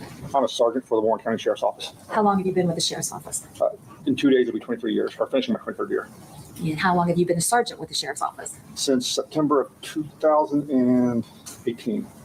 Okay, so since I don't do math, I was at 7 years. Yeah, 7 years. And would you please tell the jury what type of sergeant? Are you a road sergeant? I'm a road patrol supervisor. And what does that mean? Basically, that means I have administrative duties. I take care of scheduling, making sure my crew is going to calls. I control the chaos when my guys are going to scenes and stuff. I control the scenes. I'm kind of that extra layer above them to control things. So are you actively looking for traffic violators or investigating crimes or anything as a road sergeant? Not on a regular basis, but this particular night we were really busy. And at the time that this call came in, I was the only unit available. There was 4 deputies and 3 deputies and another sergeant working, but I was the only one available. And it was all on the other side of the Deerfield Township. So, taking care of other calls. I'm sorry. Sorry. No, you're fine. So Saturday, November 9th of 24, about 11:30, you were obviously on duty as a road patrol sergeant. That's correct. What shift would you have been working? I work 4 p.m. to midnight typically. So that means you would have been getting off in about half an hour. That's correct, yes. All right. And you were in like a similar uniform of the day and in a marked cruiser? Yes, but the only difference in my uniform now is a long sleeve shirt versus my short sleeve now. And you already told us that you were like the only one available. Do you actually, do you recall being actually dispatched to, what's it, 5539 Old Farm Drive? Yes, myself, I was dispatched, and there was another deputy coming on from, we call it first watch, which is our midnight to 8 shift. He had just signed on from his house, and he was approximately 10 miles, 15 miles from the location that this call was at. So he was coming from a long distance away to back me up. I'm sorry, to back you up? To back me up. Thank you. Now, 5539 Old Farm Drive, that is in fact in Deerfield Township, Warren County, Ohio. It is Deerfield Township, Warren County, yes. All right. Can you tell the jury, please, what was the nature of your dispatch to that location? So we was dispatched, initially came out as a intoxicated disorderly subject. I recall them saying that he was trying to get into the house. At one point he left, back into a car, and now he has returned, was trying to towards and get into the house. Is that kind of information that you usually will get from dispatch as you're en route to a particular call? They update you with as much facts as they can? Yes, as they get the information from the caller, they update us with whatever the latest information is. And part of the information that they relayed was the suspect later found out to be Mr. Riefers. Was also worked for the Texas Trooper, Texas Patrol Commission. So you're being informed en route still that this person was law enforcement, or it used to be law enforcement? That's correct. Now, when you have that kind of information on a call, does that change the way you approach a call in any way? Well, you start running the variables in your mind. Most cops I know, both retired and active, typically have a firearm on them, with them. So was that a concern, at least when you were en route still to the scene? Given the behavior that was relayed to me via dispatch, and that he potentially is a law enforcement officer that could be potentially armed, yes, it was a concern. Were you also given any information as to the type of motor vehicle this person was driving? Yeah, it was given to me as a white Toyota Highlander. And had you also been informed whether or not any damage had been committed or done by this motor vehicle leaving 5539 Old Farm Drive? I was aware of the allegation that a crash had occurred, so I assumed there would be damage on the vehicle itself. Are you familiar with this subdivision? Yes. And so are you aware that there's apparently 2 exits out of that subdivision? I am, yes. And okay, I'm sure you are. And were you informed which direction to at least anticipate the motor vehicle may be traveling? It was relayed to us that he was exiting towards the Snyder Road. All right. And the Snyder Road entrance, is that like the main entrance, a side entrance, back entrance into the subdivision? Well, it's a main entrance. It's a main entrance to a north-southbound road, where the Kensington Road that they referred to earlier in earlier testimony is like an east-west on Fieldsboro Road. It goes east-west. Okay. And do you actually physically enter the subdivision before seeing any potential motor vehicle or person? So from where I was responding from, the Snyder Road entrance was the closest entrance for me to get into that subdivision on. Are you able to make it all the way to 5539 Old Farm Drive? I did not. And why was that? I actually came upon Mr. Riefers in his vehicle at the corner of Farmstead and Homecrest. Is that far from Old Farm Drive? Just right around the corner. It's within a quarter mile, I guess. Was the motor vehicle stationary, moving, or something else? So I was coming down Homecrest, and it kind of curves. And as I come around the curve, I see a vehicle sitting at the stop sign on Farmfield at Homecrest. It's like a T intersection. As I'm coming up, the vehicle just sitting there, and as I'm getting closer, I'm realizing, well, this could be my suspect because it's a white SUV. And then as I get closer, I recognize that it is a Toyota Highlander. Then as I'm making a right turn onto Farm Field, I look as I'm passing by, and the description, the physical description I was given by dispatch matches the driver of the vehicle. What was the driver? Are you able to see inside the motor vehicle, see what the driver was doing if you were? As I'm passing, so I'm driving a Chevy Tahoe, so I kind of sit up higher. And as I'm passing out, I'm looking down, and it looked like he was looking at his phone. I would assume he's looking at a map, trying to get out of the subdivision, because it's not an easy, you know how subdivisions are, they're kind of difficult to get out of sometimes. Sometimes they are. And what do you do after you see the, well, and you know, you gestured. Is this the person, you see the person in the courtroom today that you saw inside that Toyota? Mr. Riefers sitting at the defense table in a blue colored shirt. Thank you. And Your Honor, just identifying the defendant for the record. Noted. All right. What do you do after you see the defendant in his white Toyota Highlander? I go to the next driveway just past him to turn around and get in behind him. And what were you going to do? I was going to stop it, make an investigatory stop on him, on the vehicle. And that was based on the nature of the dispatch? Yes, it was. Okay. And what happened as you were pulling up behind that motor vehicle? But before I could get back up to him, the car was sitting at the T intersection, and he abruptly accelerated without signaling a left turn and accelerated through the on Homecrest at a high rate of speed. And just for the record, do you know what the speed limit is through on Homecrest there in that subdivision? It's 25 miles an hour. And based on what you observed, was that motor vehicle traveling in excess of 25 miles an hour? I would estimate it right around the 35 mile an hour. What do you do when you see that motor vehicle take off and turn left onto Homecrest? I immediately activated my lights. Did that motor vehicle immediately stop? No, he continued on for a short distance further. Did you do anything else in order to encourage that motor vehicle to stop? I squawked my siren, or it hit my siren. When you like, is it like the or what did you do? I hit the manual button, so we're like a whoop whoop. Whoop, whoop. Yeah. I'm going to really love to see that transcript as to how she's describing how we're making these sounds. But and at that point, when you like chirped your siren, did the motor vehicle stop right away? Not right away, but once there were some other cars parked on the side of the road. Once he got around those cars, he pulled to the rightmost curb abruptly, and before the car came to a complete stop, it appeared that he threw it in park, and the car like kind of lurched suddenly. You observed that from where you were? I did. Okay. Now, at this point, are you able to, because I know you said that the car had to go around other cars, were you able to pull in directly behind this motor vehicle? I was not directly behind it, but I was behind it, but at an angle. I was offset at an angle. And was that on purpose, or was that just because of where it was that you had to park? A little bit of both. Okay. And why would you have parked in an angle? Is there a reason? For the angle, there's another car kind of behind me that I was trying to get in front of. Now, when you are still in your Tahoe, are you able to see into that motor vehicle in front of you, that white Toyota Highlander? So at this point, I'm on my radio. I'm on my car radio with dispatch. I'm starting to give out a Pennsylvania tag number, and about halfway through this tag number, I'm watching the car in front of me. I see a bunch of affirmative movements, and so now this is causing me concern. It's when you're a police officer, it's red flags. So these red flags start flopping up on me. I see these movements as I'm giving out my the tag number. I stop, and immediately something wasn't right with what was going on and what I'm seeing, and I notify dispatch that start me another unit. Start you another unit means what? Send me back up. Okay. Now, I know you've seen your cruiser cam. I have, yes. And you reviewed that. And on the cruiser cam, because it's dark out, is it there? It's it looks dark inside the motor vehicle. Do you have a better view when you're actually in reality sitting there looking into that motor vehicle, or was it dark as well?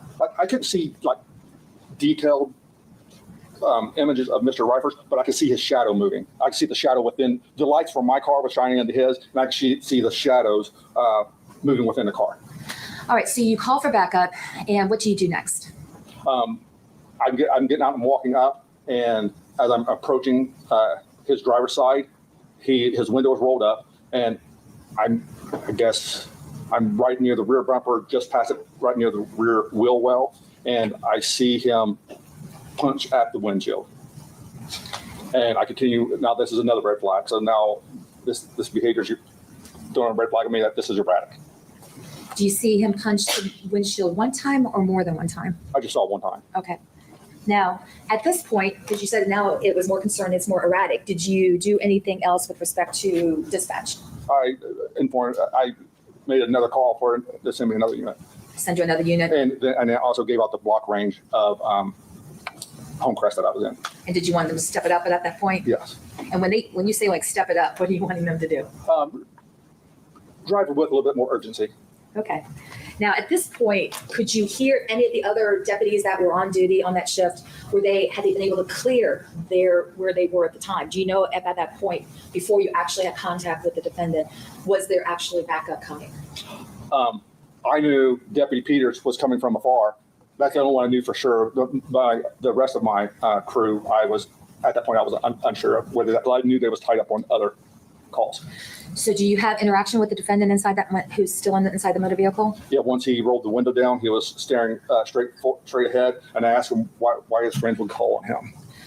When he rolled that window down, did you observe anything? Go ahead. Yes. So when he rolled the window down, I could smell immediate odor of an alcoholic beverage emitting from inside the vehicle. And was that a mild smell or a strong smell or something else? That's fairly strong. Okay. Now, when you asked the defendant why his friends would call 911, did he respond to you? No, he just kept staring straight ahead. Did that concern you anymore? Yes. And why? That's just erratic behavior.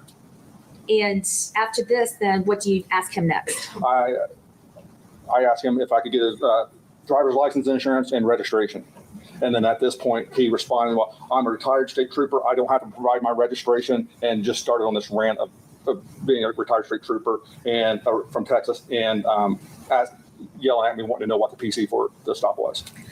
So his voice was raised? Yes. And did he indicate that he was a retired Texas state trooper and didn't have to provide you registration more than once or just the one time? Oh, yeah. I'm going to say that several times because this is ongoing. It was like he was focused on that point of contention. And when you said that he was questioning the PC for the stop, what do you mean? I'm sorry, probable cause. And probable cause for the stop means what exactly? Well, I was doing an investigatory stop for the call that we had received through 911. And then I had the traffic violation because you'll see on the video that when I'm approaching him and when I'm actually behind him, there's no turn signal flashing on his vehicle at all. And then you'll notice the speed when he takes off. So I had probable cause for the traffic violations as well. Did you ask him any other questions after you asked him for his driver's license, registration, that sort of thing? At this point, with all the red flags I had, a lot of times we find guns in cars. I asked him to exit the vehicle. Did you ask him, in fact, if he had a firearm before you? I did, in fact, ask him if he had a firearm on him, and he refused to answer that question, but kept on ranting about being a Texas retired state trooper and about not providing me the registration. So at this point, with him refusing to let you know whether or not he even had a firearm on him or in the motor vehicle, not answering certain questions, the movements, is that why you asked him to exit the motor vehicle? He did provide me his driver's license before I asked him to exit the vehicle. Then I asked him that question. And to have him step out of the motor vehicle at this point, was there a particular reason why you asked for it right now? Well, it's a lot of times for officer safety. So like I said, you can find guns inside motor vehicles. And if I could remove the subject from likely whether it could be a firearm with all the furtive movements that I saw upon the initial stop, I felt for my safety to remove him from that vehicle. How safe would you be feeling if you're standing at that driver's window, not knowing if there was a loaded gun right there or not? Not safe at all. Okay. Did he in fact exit the motor vehicle when you asked him to? He did. And at this point, do you see anything about his person that was concerning to you when he exited the motor vehicle? So when he stepped out, just part of my training, I always just do a quick once over of his person. And at that point, I noticed there was a clip on his right pocket. The clip looked like a pocket knife would clip to your inside the pocket. That's what it looked like. At this point, with his behavior, the red flags I'm having, the red flags I'm seeing, I was wanting to remove this. I was going to detain him for my safety and his. So basically what that means is I was going to handcuff him for our safety and my safety. And I was going to remove this knife out of his pocket. That was my plan. And when you saw that knife clip, did you ask him to turn around, or how were you going to? I grabbed his right arm, and I was going to handcuff him, and then I was going to remove my plan was to remove the knife. But when I grabbed his right arm, he kind of pulled away from me. I shifted position, went to the other side of him, and I grabbed his other arm, and I was warning him not to resist because I would arrest him for obstructing. And you'll see on the video where we're standing there for a few seconds, and where he's yelling at me and I'm trying to give him verbal commands and warning him of the consequences, basically. Did you tell him that you wanted to cuff him just for detention? He's detained for officer safety. I made a statement to that effect. You told him that, okay. Did you ever tell him, was he wanting, well, before you cuffed him, did you ever tell him why you stopped him? No, my first concern, my first priority is my safety, and to get the scene as safe as possible before we had this discussion was my plan. So you had explained to him you wanted to cuff him and why, and that's when he started pulling his arm away? That's correct. Well, he stood there, he was stiffening up, and at this point I realized that it's going to end up with us physically fighting, and that's not what I wanted to do. So I disengage, I pull my taser out, and I hold him at taser point. I notify my dispatch center that I've got one at taser point, and my whole plan was to stand there until I get backup units on the scene before I reapproach him to try to handcuff him. And why wouldn't you just want to handcuff him yourself all by yourself? Well, Mr. Riefers is a big guy, and it's not worth getting hurt for when I can be patient and wait for other units to arrive to assist with me. So when you had him at taser point, how did you want him to be standing in relation to you? I kept giving orders to actually get down on the ground and put his hands behind his back. But then after that wasn't working, I just told him, just turn around, face away from me with your hands up. So when you ordered him to the ground to put his hands behind his back, did he ever do that before No. you pulled your taser? No. All right. Now, so you ordered him to stand with his back to you and his hands behind his back. Why would you want him to be standing like that? Well, with him facing away from me, I thought this was a knife. If he did pull this knife out, I had more time to react. Did he turn around and put his hands behind his back? He would turn around, and then he would turn around and face me and argue some more. Then he would turn around several times during the interaction. I thought he was going to comply because he would go from just talking normal, and then all of a sudden he would just, why is the PC full stop, and start talking loud and yelling sometimes at me again. And when he turned around and would be yelling at you, could you smell any odor of alcohol? Well, when I was trying to detain him for safety in close proximity, I could smell it on his breath. And apparently I must have been standing like kind of downwind from him when we were standing apart, because he's about approximately 8 to 10 feet from me at this point when I'm holding a taser point, and I could smell quick glimpses of alcohol when the breeze was kind of coming in at me. Now, I know while you were waiting for backup, he would turn around and like yell at you or have conversations with you. Did he then turn back around again and just? He would go between facing me and with his hands up, and then turn around, put his hands behind his back, and then the entire time he's talking at me. At any time, did he ever make any movement towards you? So after a couple minutes of standing here waiting on this, he muttered something. I didn't understand what he said, and he comes at me. So at this point, when he approaches me, I am standing kind of at the back, towards the back of his car, and I push him back away from me, back towards his car. As my arms extend to push him back, he swats at my hand. And then he's back against his car. He comes off of his car, and you'll see on the video that he comes back towards me, takes another step back toward me with a clenched fist. And at this point is when I deployed my first taser cartridge. All right. And when you say he moved towards you, did he move towards you quickly, slowly, walking, running? How did he move towards you? It was a step in an aggressive manner because we were within mere arm's length of each other. And does he swipe at your arm just the one time or more than one time? He swiped up several times, I think. Okay. So when he comes at you with his fists, like his hands balled into a fist or fists, what do you do? Well, to me, it's a precursor to an attack. So I deployed my first taser cartridge. So is your taser still drawn? It's still drawn and it's activated. And just so they understand too, with tasers, are there different kinds of like probes or ways to tase people? So yeah, there's two types of tasing somebody with a taser. There's what's called EMI, electromuscular interference, and then there's also a drive stun, which the drive stun is physically touching the end of the taser gun itself or the end of the taser cartridge itself against the body of another. And that's a pain compliance method, where the EMI, the electromuscular interference, is more of incapacitating. It makes your muscles and stuff lock up in between the probes and in between the spread of the wires. So the taser cartridge, when you deploy it for an EMI, it actually has like probes or prongs that go into that person or on that person. It shoots two probes out, and I can't remember that offset angle, but one will go straight across where there's a laser on the taser, where the top probe that's where the top probe is at. There's an angle, which I don't call at this moment, and then the second taser will drop at that angle and it gives you a spread. The wider the spread, the more effective the EMI, the more effective the taser will be. Now, when you deploy the taser that first time, what was the defendant's reaction? The first taser, I'm not sure that both probes hit at the same time or got good contact. All of a sudden, he starts twisting along his car, and you can see him pulling at the wires, trying to break the connection between the taser and the probes themselves, which ultimately ends the EMI aspect of it. Is that what you're supposed to do in order to stop feeling that? Most people that know, yeah, and with him stating he made a claim later on that he was a trained taser instructor, so he knew exactly what he was doing. All right, so he breaks those wires. What do you do in response? So he breaks the wires. He goes around to the front of his car.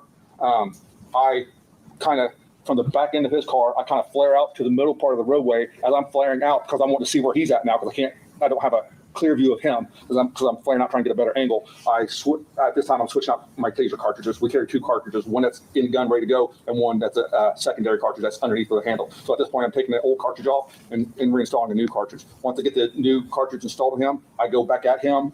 He is in the passenger side front of his car at this point, kind of like on the curb grass area right off the side of the road right in front of his car, and I deploy my second taser cartridge at this point. When you deploy your second taser, at this time, do you even know if there was what's attached to that clip? I have no idea. I'm assuming it's a knife. All right, so you don't know what weapon he may or may not have on him. That's correct. What happens when you tase him the second time? The second time, it had a better effect. He fell to the ground on the second hit, but now while he's on the ground this time, he starts rolling. He rolls up, he kind of like right at my feet, and I was going to, at this point, it's called handcuffing under power. Well, while the taser is going off, he's locked up. I was going to get into an advantageous position to handcuff him while the taser's still helping me. But Go ahead. No, what happened? But before that happens, by him rolling, the cables break again, and so now my taser is ineffective. He kicks up at me because like I said, I'm right over top of him, right near him. He kicks up at me. He starts to get up. Now it's what I was talking earlier about the drive stun. This is the actual physical of the taser touching for pain compliance. So I drive stun him. I think I hit him in the chest area, upper shoulder area maybe. I'm trying to create distance now because he's right in my face, and right in my reactionary gap, right in my face. So I drive stun him. He goes back a little bit. I retreat backwards. I reholster my taser because now I've used both my cartridges. It's, other than a drive stun weapon, is no use to me. I pull out my ass baton, which is an expendable baton. So it's about that long. Initially, when I pull it out of my holder, and then when I sling it down, it expands. And it's an expendable baton. At this point, he's back in like the front of his car, the front passenger side. I want to say he's on the grass area at this point, so he's out of the roadway. I go back on the grassy and I swing, and I deliver a strike to his upper thigh. I don't know if I hit the side of it, the front of it. I just know I targeted this thigh level. Once that strike hits, he immediately drops to the ground. And at this point, he's on his back, and you'll see in the video that he's still kind of kicking up at me. So at this point, he's laying on the ground. You can hear on my video from my in-car camera that I'm yelling at him to roll over and put his hands behind his back. He's still not complying. He's yelling something at me. I don't know what I can't make out what he's saying at me, but he's yelling at me. Excuse me. I can hear the sirens call because I've already made. I think I made 2 more calls advising them I got one that we're fighting one. That I'm fighting one.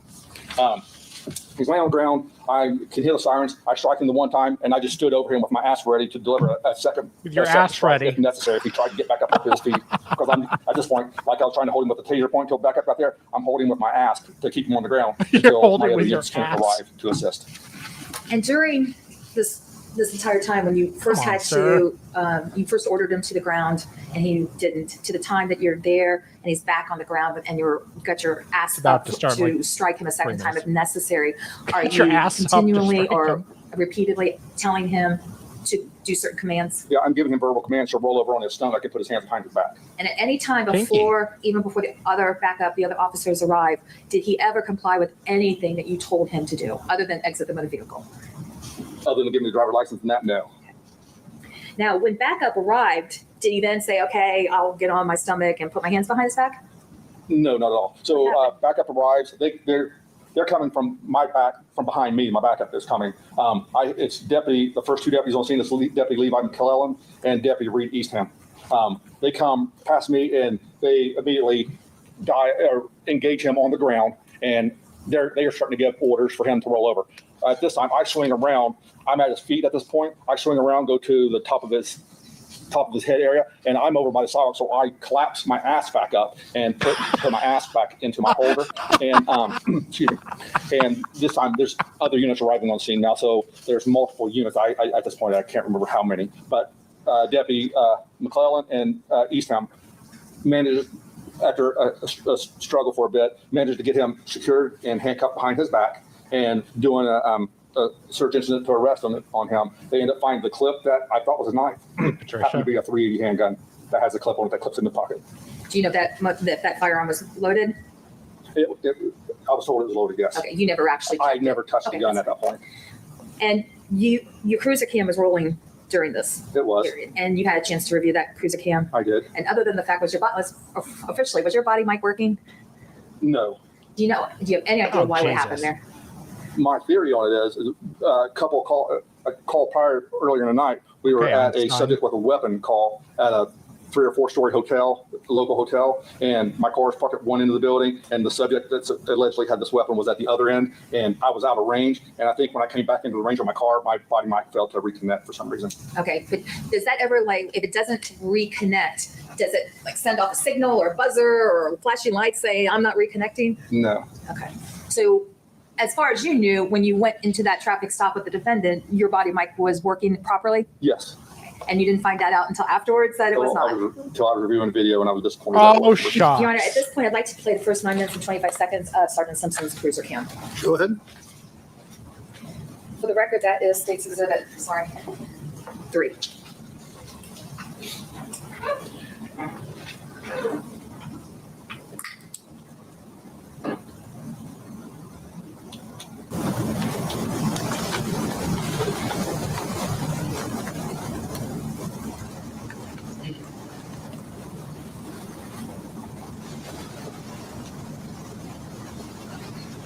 I saw one trial where the guy's body cam had been broken for like 6 months, and they didn't have the money to replace it.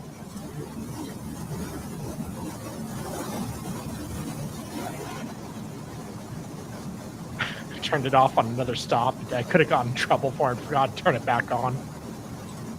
No, video's coming.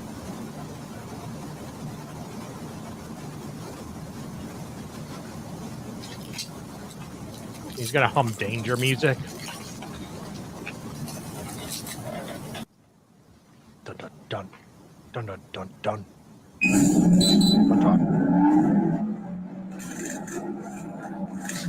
Dun dun dun dun.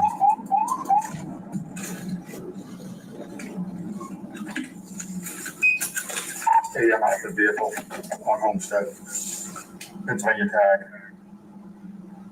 Show me another unit. Highway to the danger zone.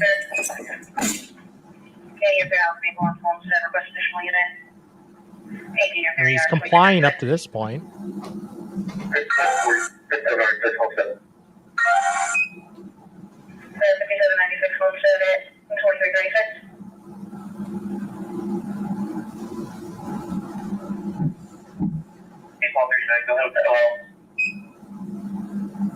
Runner 450-603.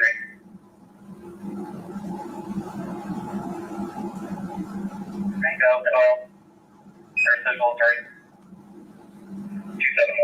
271-92-6482.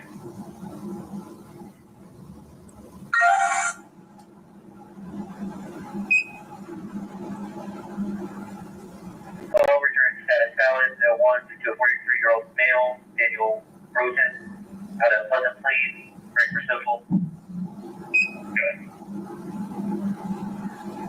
Return status valid 01 to a Marjorie, 38-year-old female, out of Pleasant Plains.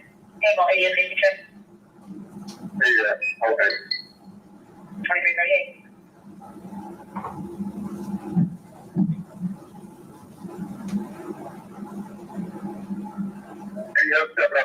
He pulled his arms back. Able ADS safety.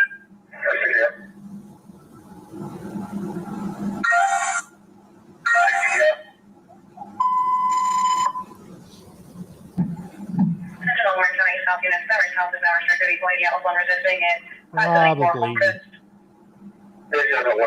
technically resisting. Yes, Ella. Brandon Reefer. One active one waiting on 7 unit 2338. Ready, 4500. Here, 45,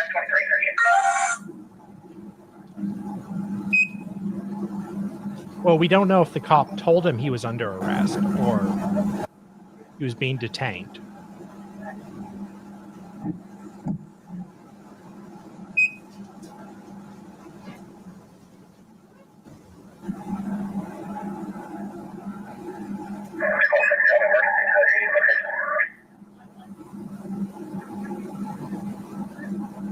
Volume 6, you're clear, yard.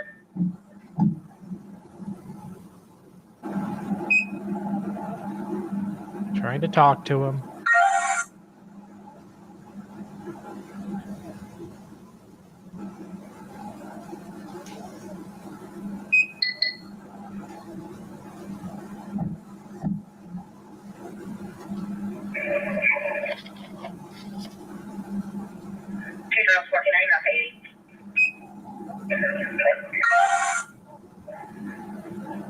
You're clear now, ER, and 2340.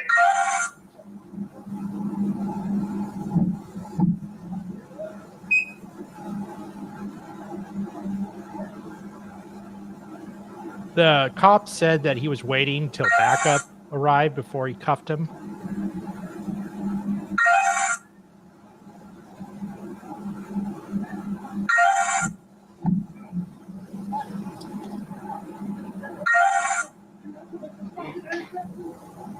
Yeah, it's kind of it is resisting, I think, but I don't think the cop really did anything to de-escalate. They're all building en route to 80, 2341.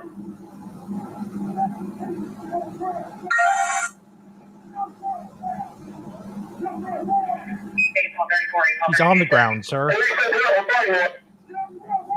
80, you're clear, fighting one.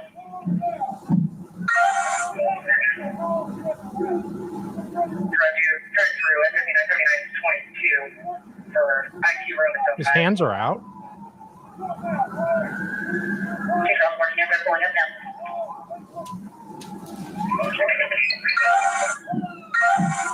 Okay, you're there, 2342.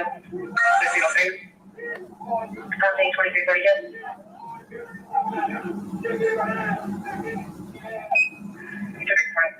Give me your hands. Give me your hands. Well, he's got him under his stomach, and you're on top of him. The alarm of the American Director of Riefers units available pick up if you yeah, thank you. There too, thank you. Okay, next one right there. Correct, show your slide. That's fine, 2342. 61 attention. And you just before that, you're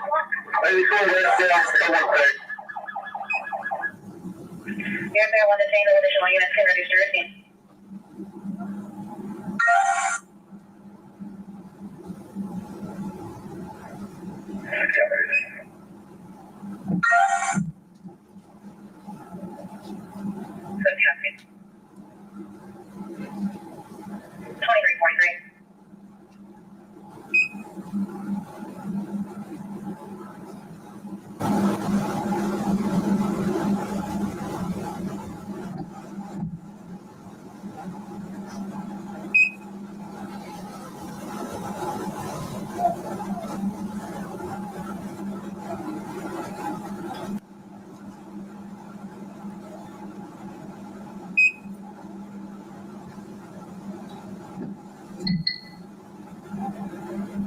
Able 80, you still in jail? No, you're going to wake up.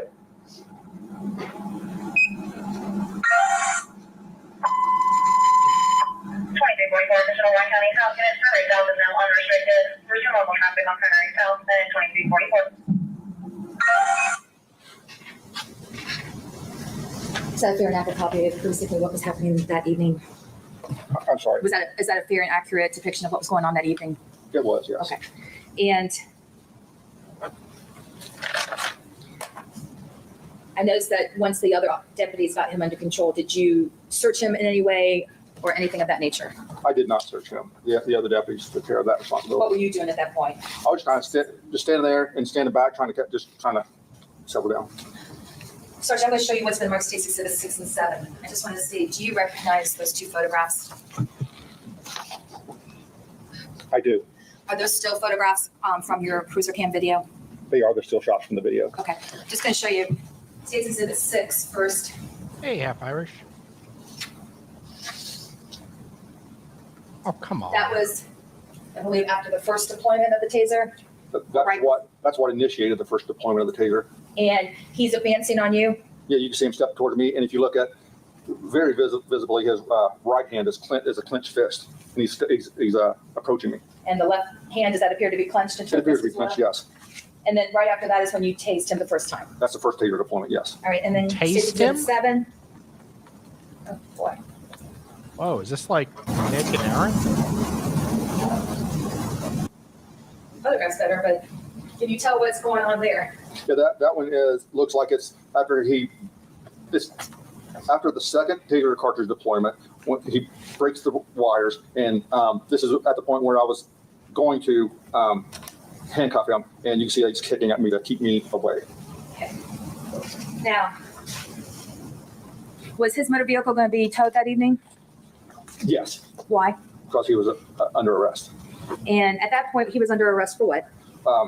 At the very start of it, it was the resisting, obstructing. Did you know about the weapon yet at that point? No, not at that point. Now, What point are you talking about? I guess after he was cuffed and, After you got handcuffed right at that moment? No, okay. no, those are only two at that point. You found out later about the loaded weapon? Yes. Was he under arrest for OVI at that moment? Eventually, yeah. Once I could evaluate stuff, yes, OVI was added. Okay, so immediately after him being cuffed, you're not, snapping out charges or anything of that nature? No. In order for a motor vehicle to be towed because the driver's under arrest, do you have to do anything to that motor vehicle before it's towed? Once we tow a vehicle, we have to do what's called an inventory search, which means basically that we have to go through the vehicle and inventory all the items inside that vehicle. And were you part of the search of the motor vehicle? I was not. Were you made aware, or did you ever have an opportunity to look inside the motor vehicle during the search? Yeah, I'm not sure what the deputies told me, but they said there was a second handgun. It was a 9mm handgun that was right by his right leg, right on the center console, right in front of the seat, laying up against like the, for lack of a better term, the transmission housing, the hump that goes between the two seats. It was laying up against that. All right, if I may, I'm going to show you State's Exhibits 8, 9, and 10. Can you tell me if you recognize those photographs?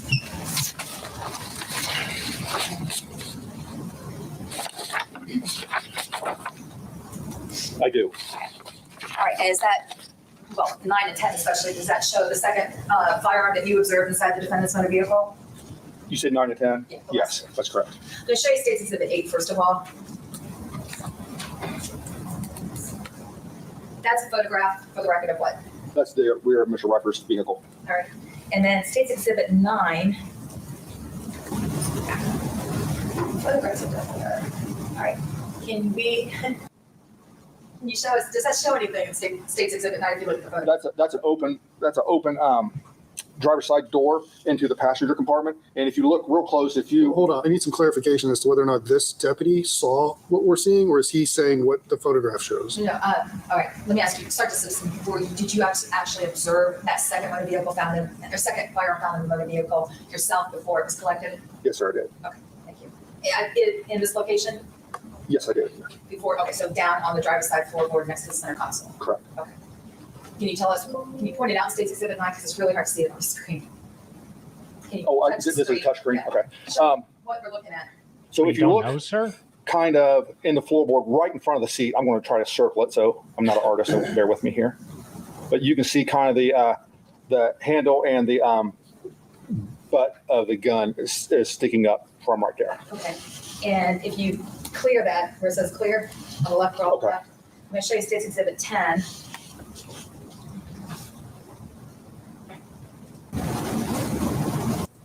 Can you show us in that photograph where the loaded firearm is? It's a little bit easier to see. Here is the same gun once again, and you can tell that someone made it, Mr. Riefers made an effort to hide it because you can see that it's What? tucked between the floor mat and the transmission housing or the Objection, center Your Honor. hub. Still, Yeah. This characterization thing that tried to hide it, it's just simple. And the picture is so freaking dark, dude. Like, you couldn't get a better picture. You couldn't have a flash. You couldn't do it in daytime. I mean, God. I'll sustain that conclusion. Definitely, let's try to stay in your lane and not necessarily tell the jury what you think the legal conclusions or the opinions of law are, and just tell them what happened. My apologies, Your Honor. That's all right. All right.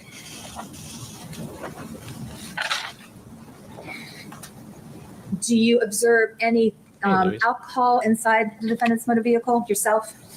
Yes, one of the deputies pointed out that there's a open bottle of Fireball. And did you actually observe an open bottle of Fireball, or at least a bottle of Fireball inside the defendant's driver's compartment? I did. Once it was pointed out to me, I did, yes. Objection, Your Honor. That bottle she's showing is not an unopened bottle. It has never been opened. Overruled. All right, I'm going to show you State's Exhibits 14. Is that the Well, bottle of that's Fireball pretty that's important. unopened or opened that you observed in the defendant's motor vehicle? Whether it's opened or What unopened seat are we is a looking at there? big difference, It ma'am. looks like a driver's seat. And as you look at this bottle, can you tell if it's opened or unopened? The way it's laying there in that picture, it's hard to tell. Okay.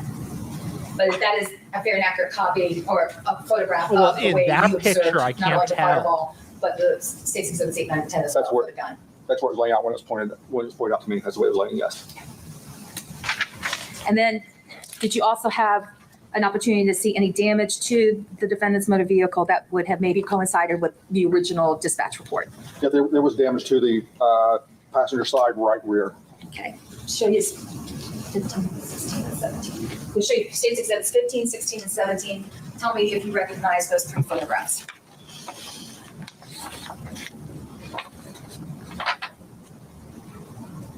I do, yes. All right, with respect to the first one, 15, that's a photograph of what? That's a overview of the passenger side. I would call it an overview of the passenger side of the vehicle.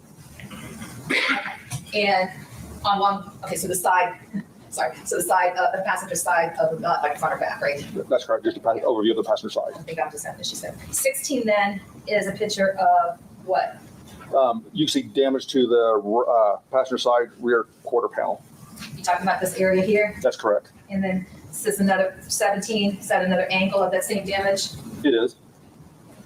And do those photographs fairly and accurately depict the motor vehicle as you saw it that night of November 9th. They do, yes. All right. At some point then, how long do you stay at that scene before you clear it? Approximately. 40-ish minutes. Okay, so you leave, what, a little after midnight, 12:30? I know it's after midnight. I should know exactly when.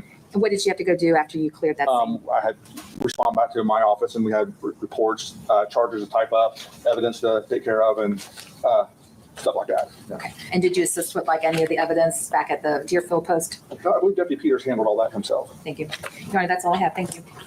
Mr. Riefers, you have questions for the sergeant? Yes, sir. Go ahead. Thank you, Your Honor.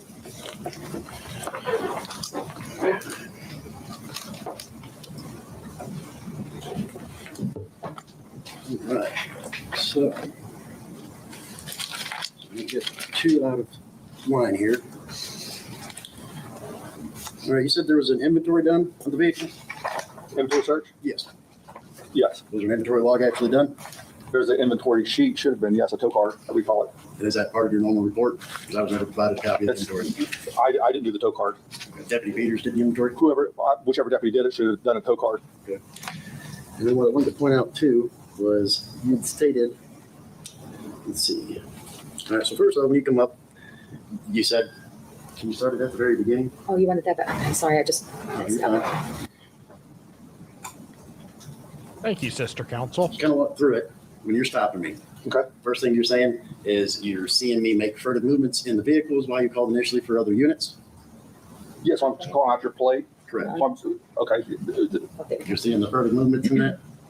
Yes, I can see inside. I can see the shadow of your silhouette within the car moving around. Okay, so you're talking about when he first stops you. Correct. Okay. We look at a minute. The dog.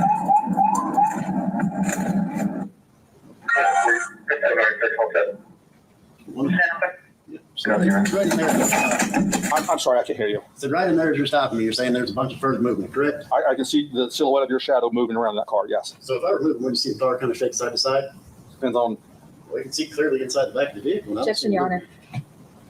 Ask a question, Mr. Riefers. When you approached the vehicle at a minute 20, you said, then I rolled the windshield, or rolled the window down then? So you put in your report? as I'm walking up, yeah. Okay. But as you walk up, you notice the window's already down. You see it actually reflect off your flashlight when you walk up, That's reflecting off of your mirror. and you see the windows crack this much as you walk up. If you want to roll ahead, so about a minute 20. We'll go a little further than this. Table 80 of this. Any of valve, table on home center, request additional unit. 18 of their yards, 2336. Right there, you can pause it. You can see where your flashlight hit. You saw the window was already down. So I already had it rolled down before you approached, correct? I can't see the window down. The window is up when I walk up to you. The window is up when I walk up to you. Okay, well, that's what I'm pointing out. If we back up frame by frame, right as he walks up, you'll see it right here. Just back it up 10 seconds and play it real slow. Well, do you have one on yours? Because I am not the technical person. Okay. I don't know. This? I don't know how to do it really slow. I'm sorry. Just hit the play button. It's fine. Whoa. All right. 80 of this. This is what I'm talking about. As it's playing, notice right here where your light hits right here, my window's already down. I am Any not of seeing valve, that. table on home center, request additional unit. Okay. Oh, 18 of their yards, 2336. You can pause it, thank you. And so when you walk up, what do you first say?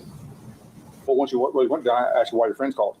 It's already down. Your first I thing you disagree with stated, that, but that's why did my friends call? Because you can see how my hands are. I was going to tap on the window to get you rolled down. It's already down. You see it. It's clear as day in the video. It's already down. I disagree. Objection, Your Honor. Mr. Riefers, just ask questions, please. Yes, Your Honor. So when you got up to the vehicle, you said, as you're standing up there, you put in your report that I punched the windshield? As I'm walking up there, you punched at the windshield. I don't know if you hit the windshield, but you punched at it. Your hand went forward like that. Whoa. But yet no movement in the car. The car doesn't shake, nothing like that from a punch. Okay. That's what you said, a punch windshield, it didn't happen. That's supposed to point out, if it had happened, you'd see the vehicle move. You're standing right there. That's why the department now has body cameras, so that Hey, this Fran. stuff doesn't happen. Objection, Your Honor. Mikey, And Mr. Riefers, just questions. Yes, Your Honor. All right. how you been? Okay, and then when you're up at the vehicle, first thing I always do is I have my hands on the window, or on the steering wheel, and I sit just like this. So you're saying that I was making further movement, and then I just stared straight ahead? That's correct. So I was doing both? When I'm behind you here, before I start walking up, that's when I see the movements. Okay. Now, as I'm walking up, you punch at the windshield and you're staring straight ahead. Okay, so then I punched the windshield and then just stared straight ahead. And then you asked me for license and insurance, correct? No, I told you that. I asked you why your friends called. Okay, that was the first thing. Then you go into asking for the license, insurance, registration, correct? I do at some point, yeah. Do you remember me telling you I'm a retired state trooper? I have my secondary weapon with me, and I hand you my license and insurance. You did not tell me about your secondary weapon, because if you told me about a secondary weapon, I'd have handled that a lot differently. Okay, but I did tell you I was a retired state trooper. You did say state trooper part, yes. I did testify to that. So then the vehicle, since it's a work vehicle, do you remember you mentioned it's a work vehicle? The registration would be on the work phone? No, you told me that you did not have to provide, you're a retired state trooper, you do not have to provide registration. Never said that. Objection, Your Honor. That's Objection sustained. The jury will disregard the commentary. Mr. Riefers, that's enough. all right. So when you come up, you hadn't told me yet any reason for the stop. You just asked why my friends called. That's the first thing I told you, yes. Did you tell me any more detail before you asked me to get out of the car why I was stopped? But you kept yelling about being a retired state trooper and asked me PC for a stop, and I couldn't get a word in edgewise. So no, it's a no. You didn't say the reason for the stop. No, I didn't have an opportunity to tell you. Okay. And then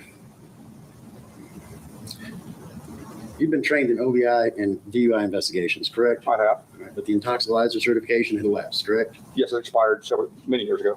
Okay. And then did you get disciplined for that? I did. Okay. Have you had any other disciplines? Several. Okay. What are the other disciplines you've had? Objection, Your Honor. Can we Overruled. approve, please? Go ahead. I had for missing off-duty details. I got one for conduct unbecoming because of a comment I made about an incident that happened with a cadet program. I ran a cadet program. I made a comment about that. I've got I wonder what one the comment for was. trying to think back over the years. I got one for missed vehicle maintenance. I've got one for arresting somebody on an unclassified misdemeanor. I got one for failing to place something in evidence, a firearm in evidence. Okay, thank you. Do you have a maintenance log when you have issues with maintenance for your vehicle? I'm sorry. Do you have a log for maintenance, any kind of maintenance issues with your vehicle? Is there a log, anything that happens? I don't keep them, no. The sheriff's office doesn't? The county, we take our cars to the county garage. I assume they do. I don't know how their operation works. Okay, but did you note or mention to anybody higher ups that your body mic wasn't working that night? I didn't know it wasn't working that night. Once you realized it was? Yep, after the fact, yes. Okay, and how did it correct itself? We looked at it and we had to basically resync the system. Okay. And then do you remember while you're standing up there with me, I had mentioned about the body mic being on you? I can still see like the red light was on, so I knew you had the body mic on. Where was you pointing to? Your body mic? My body mic was up here. You have body mic up here? Yeah. I was pointing at body mic. You were standing outside Body the mic car. is up You here. pointed at something, like I said, you muttered something. I couldn't understand you. And then you stated that the weapon that she just showed us, that you had found that in the front floorboard, correct? No, I did not find it. Somebody pointed out to me and they pointed out to me and I saw it. I went and looked. Okay. It says it was Deputy Peters that found the handgun. Was Deputy Peters the one that took the photographs? Do you know? I'm not sure who. There's several deputies there. I don't know how the workload got divided up, I guess. Okay. And then you put in there near the floorboard, near the console, and an open bottle of Fireball. The Fireball that was sitting on the driver's seat that was still sealed. That hadn't been opened yet. There was one in the cooler in the back that had been opened that you'd seen. But the one sitting in the driver's seat, did you see it there or who placed it there? I didn't touch it. I saw it there. So it was there when somebody pointed out to me, I looked at it. Okay. So then that would have to be at the time on Deputy Carter's at 3742 when somebody's taking pictures and she's digging around and then says that, well, I'll put that back so I'll screw your pictures up. That could be where she moved the Fireball. Objection, Your Honor. Overall, answer if you can. I don't know I don't know anything about that, Deputy Carter. All right. So then he asked me to get out of the car. We can just roll ahead. Is it easier? It's easier for you to do it, actually, but I can try. Oh, Oh, a little snippy. 5796 Homestead, 2336. And it's already on the timing because the timing is off different than this one. It's the original clip. I can't. I'm sorry, I can't hear you. We can pause that. I said, sorry on the timing when I'm calling out my times because the same timing here. This is the full video. The original clip I got, the first, when I did my first open records request in November, was only like 9 minutes and something. So that's the time I was Probably the going off best of. Fireball for Brandon. At the minute 20, when you approach the vehicle, at 2:42 is when I step out and shut the door. And then as soon as I step out, if we can run to where I get out of the vehicle. Robert, 450-603. Are you wanting me to just fast forward to that? Yes, you would. Because on the clip is at 2:42. I don't know what it's at on this one.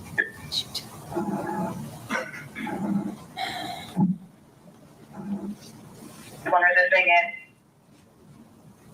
Return test felon 01. So Marjorie, 38-year-old female, out of London Plain. Angle 80 safety check. Okay.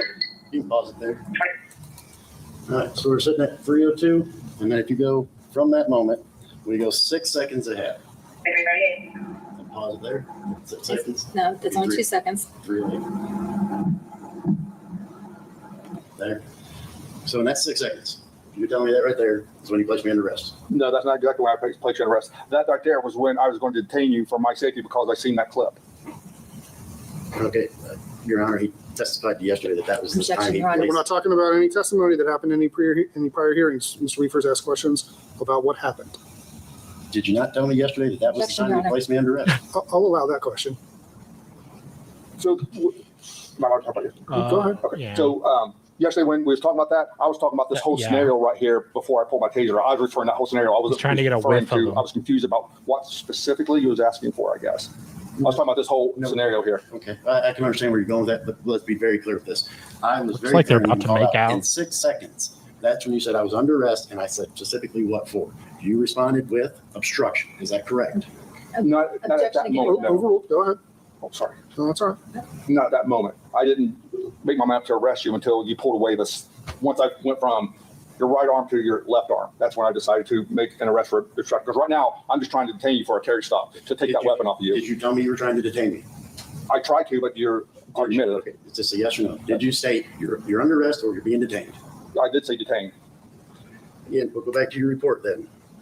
You never mentioned it in your report that I'm under arrest. All you stated was you attempted to detain. You never articulated out loud. Isn't that correct? You never articulated right there. I'm detaining you to check you for weapons. I'm detaining you because you have a weapon, is what the conversation was. Correct, but you didn't state it. Is that correct? No, I testified that earlier. And then, let's see. Like testified earlier.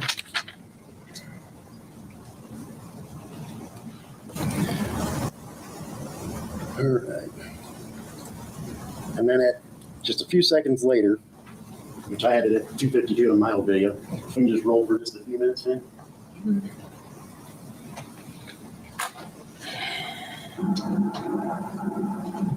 It's right there. It's right there. You're saying you got one resisting. Is that where you're placing me under arrest? You're resisting because I'm trying to detain you for safety, for officer safety. So when you say you've got one resisting, what are you implying? You're resisting me trying to detain you. Did you articulate I was being detained? You had already I said did. no. You just said you didn't. So I want to know, is at that moment right there when you say you got one resisting, am I under arrest? Or am I free to go at that moment? You're not free to go. You wasn't free to go from the time Okay. I stopped the car. Right there when you grabbed me. That's when you placed me under arrest. That's not true. I was what you stated. grabbing We'll you. go back to the All record. right, gentlemen, this is not round two, okay? You ask questions, you provide answers, you let him finish his answers, you let him finish his questions. No more of this nonsense. Are we clear on this? Yes, sir. Yes, sir. Ask another question, Mr. Riefers. All right. All right. So at that moment, then, when you said one resisting, you did not articulate obstruction. You just said resisting. Is that correct? Yes, when I'm talking, notifying dispatch. And the supposed turn signal violation, you never issued a citation. Is that correct? That's correct. And this is where, am I allowed to use the exhibits I submitted back on June 25th? You can show exhibits to the witness. Okay. Just want to be clear which ones I'm going to show here and start off with. Show these first three versus the side by side. I can see this. Those are the ones that they were emailed and delivered on June 25th. That's exhibit A. This wasn't part of your exhibit list. Are you marking those as something? Yeah, I'm just showing, so the still frames of his video. That's what I'm just showing here. Are these A Is We need to have numbers on these, Mr. Riefers. each or one, letters? they were Or submitted, they should be letters. yeah, we want to label them. They're submitted June 25th, it's exhibit A. We're gonna put new exhibit labels on them, so let's go with letters. So call them A, B, C, D, E, and F, or whatever. Start with that. Just handwrite it on there.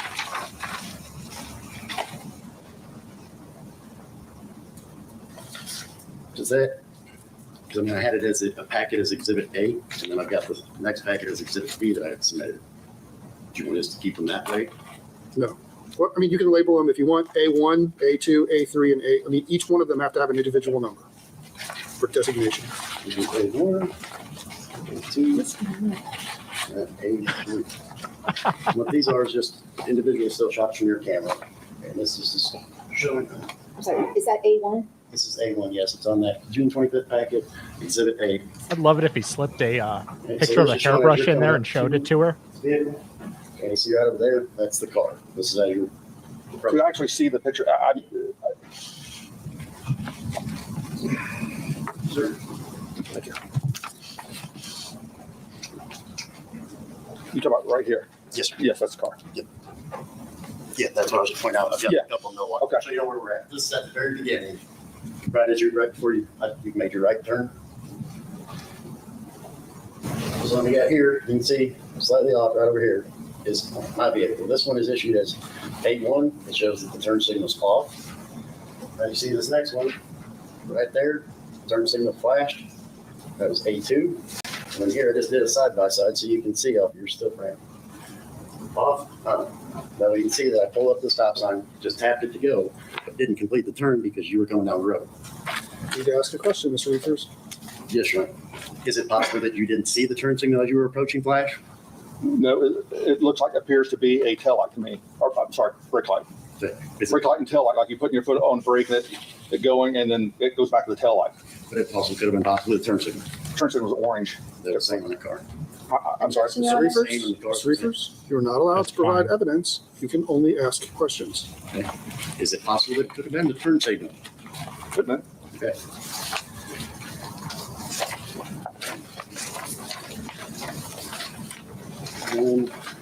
This would be exhibit C. Let's just C all by, or C all by itself. Keep it in order with the packet.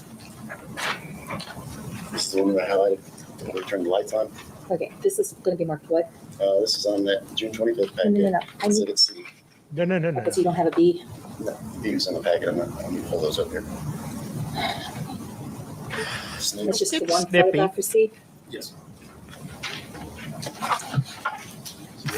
Oh, I want to go home, have a glass of wine, and tell Mr. Mittens about this day. I'm trying to figure out where I'm at right here. You're just making the turn, making the left turn behind me. So that's, okay. Yes. What I'm showing here on this exhibit C, it's kind of hard to see in this, but you can see his lights are activated. He's just made the turn through that intersection. You see my vehicle about 50 foot from the curb over there. So he's already activated the lights before he's over gone to stop me. So it wasn't for the speeding violation. Objection, Your Honor. Mr. Riefers, you need to stop this. You Ask need to add, questions. was it? Don't Yes. make statements. Was it your intention to stop me for the speed violation? Oh, I'm sorry. Was that your intention to stop me for the speed violation? No, my original intention is to do an investigatory stop because of what happened at the old farm address. Okay, so that we're all just clear on it. That's the whole reason for the stop is for the investigatory stop, correct? Well, the whole, Okay, so then when it comes down to that, does your policy, department policy and law state that you have to articulate the reason for the stop? You can't just pull somebody over and walk up and grab them, get them out of the car for no reason. Is that correct? right, you have to have a reasonable articulable And suspicion. you have a duty to tell that person, this is what I'm stopping you for. This is what I'm doing. Had you just stopped in that moment and been like, hey, just gonna pat you down, make sure you don't have any weapons, partner. No big deal. Don't be Objection, to Your law enforcement. I'll try to To get the to it. question part, Yes, sir. So what I'm getting at is, could it have been, let me just ask, why didn't you just tell me you're detaining me? I tried. You said you attempted, you didn't even put in the report. We know report writing 101 is, if it's on report, it didn't happen, correct? Not necessarily. So the report is to help refresh one's memory. Did you tell me out loud that you were No. detaining me? Yes or no? Yes. You did. At one point I was saying, yeah, yes. That I'm detained before you grabbed me. When I was trying to grab that, get your hand to control, get away from that knife. Yes. Or the clip. That was my whole intention right there, to detain you. That's Okay. why I grabbed you. But did you state that, hey, you're being detained or you're under arrest? Did you do any of that before you grabbed me? I was trying to tell you you're detained because you're arguing with me. And you may not have heard me Yes because or you're, no? Did you say it or not before you grabbed me? I was saying it maybe as I'm grabbing you, but I'm saying it. All right. So your first level of force was to go hands on by grabbing my arm, correct?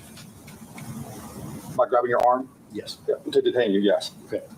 And so the stop was based on a vague 911 call plus the unsighted traffic claims, which we cleared up. So it was for the 911 call, correct? For the investigatory. Objection, Your Honor. Is this as answered? go ahead and ask your question again, Mr. Riefers. So the main stop was for the 911 call. That was the initial reason, yes. All right. And then seconds later, after you escalated, and then you deployed the taser. So when you pulled your taser out, you told me to turn around. So I turned around, correct? And then was that there, when you pulled your You said a time. I didn't catch that time. I'm sorry, I have a hearing issue. You're fine. No, I said when I turned around, when you grabbed me and you pulled your taser, you told me to turn around, and I did that, correct? Yes. Okay. So when you were talking about, you were telling me to get on the ground, you were referring to after you hit me with the asp is when you're standing over me. That's when you're telling me to get on the ground, correct? No, when I had that taser point, I want you to get on the ground at that point as well. Okay, you just didn't say that then? I did. Okay. All right. And you didn't attempt to de-escalate the situation first, did you? I didn't have opportunity to de-escalate the situation. And so when we're standing on the side of the road there and I'm talking with you and I mumbled something you said, you put in your report that I mentioned something about your car. In that moment, did I say to you, let's go to your vehicle so we can get this on camera? like you muttered something, I couldn't understand what you're saying. Okay, but it possibly could have been that. Or you muttered something, I don't know what it could have been. Right. But you acknowledged in the report, muttered something about your vehicle. I mean, Something about my vehicle, yeah. right, like, let's go to your car, do sobriety, and solve this, right? All right. So then, okay, and at that point when you had the taser out, you didn't attempt to de-escalate first. Is that correct? That's not correct. Because when I held you at taser point, I held you for several minutes waiting for it. And I even made it at radio, gave radio, tried to tell them I've got one at taser point, I'm waiting for a second unit. That was an attempt to de-escalate right there, given that time frame before it went further after that. And when I first started walking towards your patrol car, did you knew I was walking towards your patrol car? I felt you was walking towards me. And then, let's see. And then had I threatened you at any point? Like threatening to cause me harm? No. Okay. So the only action you saw was me just pulling my hand back within 6 seconds of you attempting to grab me. Is that correct? The first time, yes, and then I went to the other arm and you stiffened up and we were locked there for several seconds. I'm giving you, telling you I'm arresting you for obstructing. Okay. And then as we see on your video later, it was on McClellan's video once we finally got that. And because we did McClellan's deposition, do you remember in his deposition? Objection, Your Honor. Just finish your question, Mr. Riefers. Thank you. Do you remember Deputy McClellan stating that when he had come up, that I didn't have red shot, glossy eyes, and I was compliant when he was there? Go ahead and answer. I'm sorry, I'm thinking. I want to say I do recall that, yes. Thank you. And then could it have been possible that as you were, you tased me the first time when we were walking towards your car? That's the first tase. The second one, I got in front of my car and sat there and said, you stay over there, I'll stay here, just stay away from me, stop hurting me. That's when you advanced on me and hit me with the second probe, correct? I didn't hear you say anything to me. Okay. I'm giving you orders to get on the ground. Okay. And then after you hit me with the second probe, do you know where those second probes were deployed at? You mean where the probes actually struck? Yes. I'm not aware where they got exactly struck now. Okay. The diagram shows a set here. The second set, which I know you were talking earlier about the taser, the angle of trajectory that they come out is 8 inches every foot. The second set was here and here on the front forearm and the bicep, 4 inches away. That's where you were on top of me on the second set. You hit me right there. Do you recall that? I don't know where they hit you at. Okay. And then as we got off the ground, was it not possible that because of the 2 tasings and the dry stun, that maybe I was just rolling in pain, going leave me alone? Was it kicked at you or trying to actively resist against you? Objection, Your Honor. Overruled. Go ahead and answer if you can. With what you said about being a taser instructor, think about that. You know how to defeat an But idiot. in that moment, that's what I'm asking. In that moment, could not have been the way that it happened. In that moment, you're kicking at me. I still take you as a threat. Is that it? All right. And then, was I still a threat when I was standing in front of my car and my hands were up, facing away from you? After the second taser? Yes, you're a threat, non-compliant, because I don't know what you're going to do, and you've got a weapon in your pocket. That turned out to be a gun. But you didn't know that at the time, and you hadn't said anything. I'm asking, was I just a threat, standing in front of my car with my hands up, saying, I'll stay here, you stay there? I didn't know what you're saying. You was in front of your car. I don't even recall your hands being up right there. But then when my hands are up, does your department teach to do airstrikes when people are facing away from you and your hands up? At this point, you are a non-compliant suspect that poses a threat, and I am trying to get you into custody. I'm using force to effect an arrest. Don't you think that force is a little excessive for what was needed for somebody that's saying, I'll stay here, I'll wait here, just don't beat me anymore? If that was the case, you wouldn't have continue kicking at me. And on your, let's see, and where in your report were those verbal commands documented? I guess I didn't document them then. And on your own in-car mic, there are no clear commands before you radioed resisting, are there? But not that it picked up. And then once in custody, you know Ohio implied consent law gives the right to a chemical test, correct? Yeah, if I'm going to put you under administrative license suspension, you're right. And by your policy, the sheriff's office, you're required to collect all exculpatory evidence, correct? I had all the evidence I needed for my charges. Just a yes or no, are you required by your policy to collect all exculpatory evidence? Yes. Okay. Did you collect all exculpatory evidence that night? Yes, for what I needed. Did you collect the chemical sample? No, Did you do a breath test? no, Did you offer a urine test? no, Did you offer to have any other deputy come back when I was saying, hey, I want this test to prove it? That's all you got to do. Did you have any other deputy come back and offer me the test? no. Did Deputy Simpson call you from the jail or from his cell phone? I am Deputy Simpson. I'm sorry, Deputy Roberts. Did he call from his cell phone or did he call from the jail phone when he called you to come back that night for that chemical test? I don't recall anybody ever calling me and asking me that. Okay. And I think we're still waiting on the is it Deerfield Township? Is that correct? I'm sorry, Is it Deerfield Township? where I work down at, where I'm Yeah, assigned to? Yes. With the county, but your phone is not, because I did the subpoena for your phone, but then they come back and said, well, it's a work phone, but it's not county, it's township. phone. Let's just ask questions, Mr. Riefers. So we're still gonna wait for that. Not a question, Mr. Riefers. Yes, sure. You're still waiting? Okay, and you admitted the intoxilizer certification had lapsed, correct? That's correct. Policy requires arranging another operator if you cannot perform the test, correct? I had no plans of giving a test. I don't need to give a test for A1A section of the OVI, and 451119 A1A. Does policy require arranging another operator if you can't perform the test? But I wasn't offering a test, so there's no test to perform. So you never gave me a chance to prove intoxication or not? I did not give you a chance for a chemical test or a breath test. And then, next question, I specifically requested a chemical test at the jail, correct? I had no idea I was in the jail. Okay. And CO Roberts called you about that request, I had no recollection of a phone call from CO Roberts. and you told him you weren't coming back, is that correct?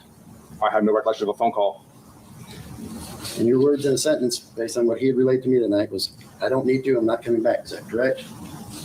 I don't recall a phone call. That was a conscious refusal to provide a test, correct? Objection, Your Honor. I'll sustain the objection. Let's move on from this, Mr. Riefers. Just remember, you knew such a test could clear or condemn me, correct?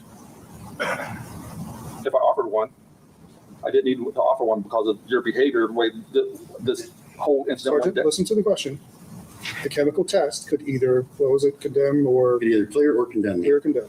Yes, yet you refused it anyway. I did not offer one, correct. You didn't document my Well- request for a chemical test in your report, did you? I wasn't aware of a request for a chemical test from you. You didn't document that you refused to return. Objection, Your Honor. I'll overrule the objection, but we need to wrap this up, this area, Mr. Riefers. Yes, Your Honor.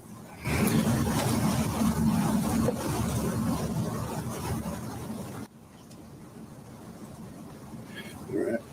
So the jury has no written record from you of the test denial, the refusal, or, yeah, that's really it, just the test denial or the refusal, correct? You didn't do like any kind of form that says he refused or he offered a test? Or I didn't understand the first part of the question you had was down. Oh, sorry. I said, so the jury has no written record of you of the test denial or the refusal, meaning you didn't fill out any form that says he refused or that he requested one, you just didn't do anything, just think he's drunk, take him to jail, no test, correct? I did not offer a test, that's correct. All right, and then within 10 seconds of me exiting my car, you had me pegged as resisting, correct? I don't know what the timeline was, but as soon as I grabbed at your arm to secure you because there was a knife on your, or what I thought was a knife, I don't know what the timeline was that was, but it was fairly soon after you exited your vehicle. Yes, sir, thank you. All right, and then the question, you arrested me for obstruction without telling me what I had obstructed. You prolonged my investigation. So you didn't tell me what I was obstructing, is that correct? My investigation. You didn't tell me at that moment. Not at that moment, no. All right. How many OVIs have you arrested where you've not offered a test? It all depends if I offer, do an administrative license suspension. It's all situational, I guess. I don't know a number. Over my career, I've done a lot of OVIs. Have you ever had anybody that you've refused that has actually requested one be done? I've never had anybody request one to be done. Do you offer chemical tests to people you arrest for OVI? If I do ALS suspensions, yes. But if you don't do an ALS suspension, I'm not required to by 451119 A1A. I'm not required to. so you can just take them and go, I think you're drunk, go to jail with no testing? Might have a little bit more reasonable articulable suspicion than that, but yes. Okay. Thank you. No further questions, Your Honor. That's fine. Thank you.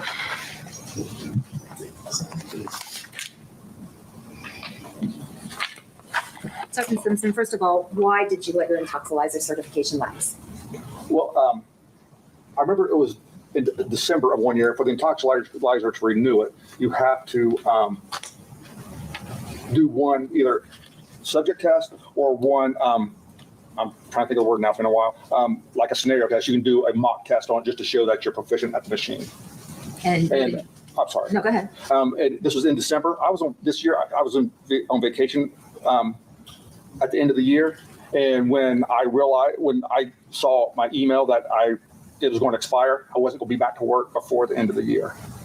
All right. And so did you not attempt to recertify yourself after that? I did not, because I already had a data master certification, so that's what I use primarily anyways. Okay. So that's a different type of what, like a chemical test? It's a different type of breathalyzer machine. Okay. So you are certified to administer a certain type of breathalyzer. I was, but last year the state of Ohio discontinued maybe the year before, but recently the state of Ohio discontinued the data master. Okay. So you didn't get certified on intoxicator then after that? I have no certifications at all at this point. Is that an issue as a supervisor not being certified on the intoxicator? No. And why? It's just if I need one that bad, I can find a certified person. Okay. One of the deputies or something? A deputy, a corrections officer, nearby city of Mason, they have certified officers as well. Yeah, they did Okay. about 13. You also were asked about other disciplinary things other things that you were disciplined for. Any of those that go to your propensity for being truthful or untruthful? Well, a majority of them, No. Listen to my question. Were you ever disciplined for lying? no. Okay.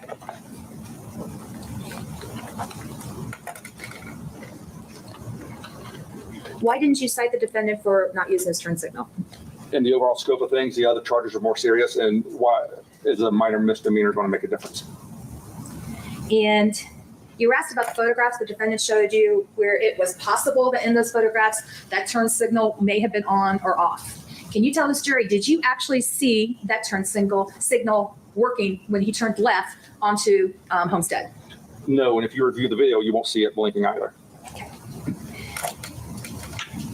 And you were accused of escalating the situation by using a taser. Why did you use the taser? Because I felt threatened as the manner that he approached me in, and then once I pushed him back to great distance again, he came at me with a closed fist, and once I saw those closed fists, I already had my taser out, and I deployed it for my safety. And that was in reaction to what this defendant was doing that night. That's correct.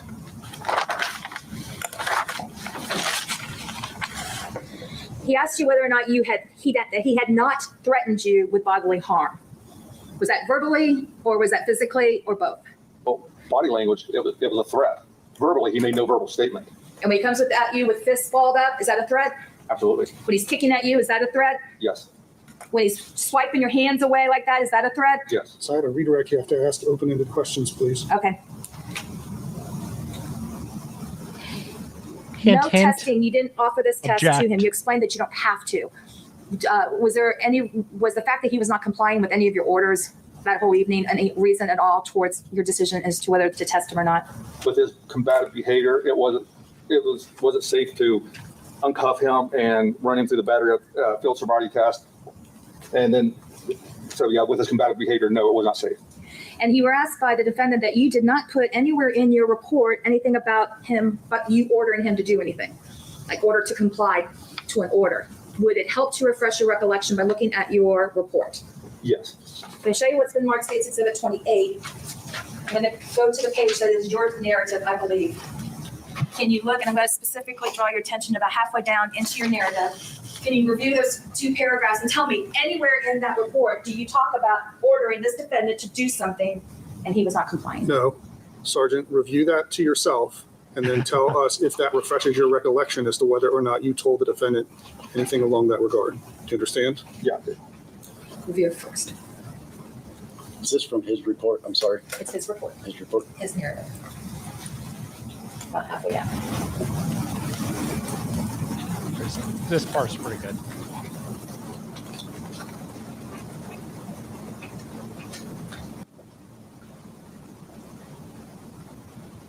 I was ordering him to the ground. Don't read from it. Does that refresh your recollection about ordering him to do things? And were you giving him orders? I Does that was. refresh your recollection? And in your report, do you in fact put in there that you were ordering him to do things? The report is not evidence. If we have questions for the sergeant about what he remembers or what happened, do not ask him what is in the report. Well, he was asked that on cross. That was the only reason why I'm trying to. He was asked to refresh his recollection about what happened, not about what's contained in the report. Mr. Riefers' questions were separate. They were questioning his credibility based upon what he put in the report. That's a completely different line of questioning. Okay, but I can't redirect on whether or not he did in fact put these things in his report. You can ask him about what happened. Okay.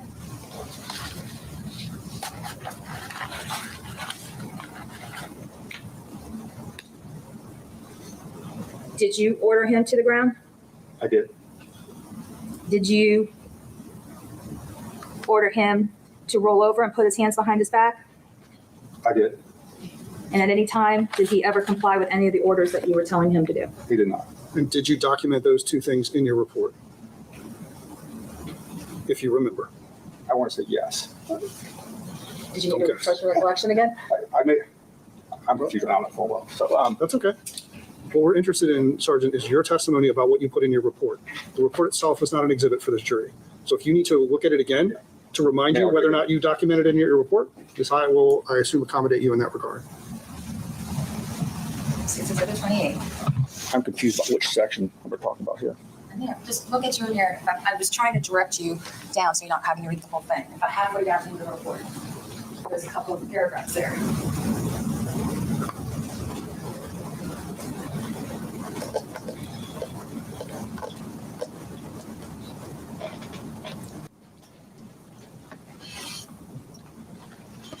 Does that refresh your It recollection? does. And what you just testified about ordering him to the ground, ordering him to roll over on his stomach, put his hands behind his back, was that documented in your report? Yeah, when I held him at his point, I ordered him to the ground. All right, and about rolling over onto his back and putting his hands behind his back, that was documented in there as well? I believe so, yeah. All right, I'll take that. Anything else, Mr. Riefers, with the sergeant? Can I reserve the option to recall him later? You can recall him in your case in chief if you would like. Okay, no further questions today, Your Honor. Okay. All right. Thank you, Sergeant. You can step down. All right, ladies and gentlemen, we're going to break for the evening now.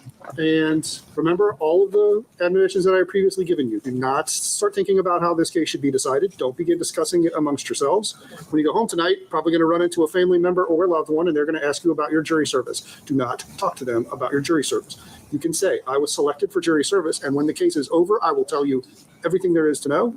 But at this point, I will tell you nothing. Because any question that you answer after were you selected for jury service can get you in trouble. Appreciate what kind of case was it? Okay. I'm going to end now, but this was a lot of fun. Pretty interesting case. I'll be back tomorrow at 5 p.m. Eastern. Well, courtroom roulette in the morning at 10 a.m. Eastern. And I'll be back tomorrow for the trial at 5 p.m. Eastern. We'll start day 2. Maybe we'll be able to get through it. That's my goal, but we'll see. So it's been a lot of fun, guys. Thanks for being here, and I shall see y'all tomorrow. Toodles.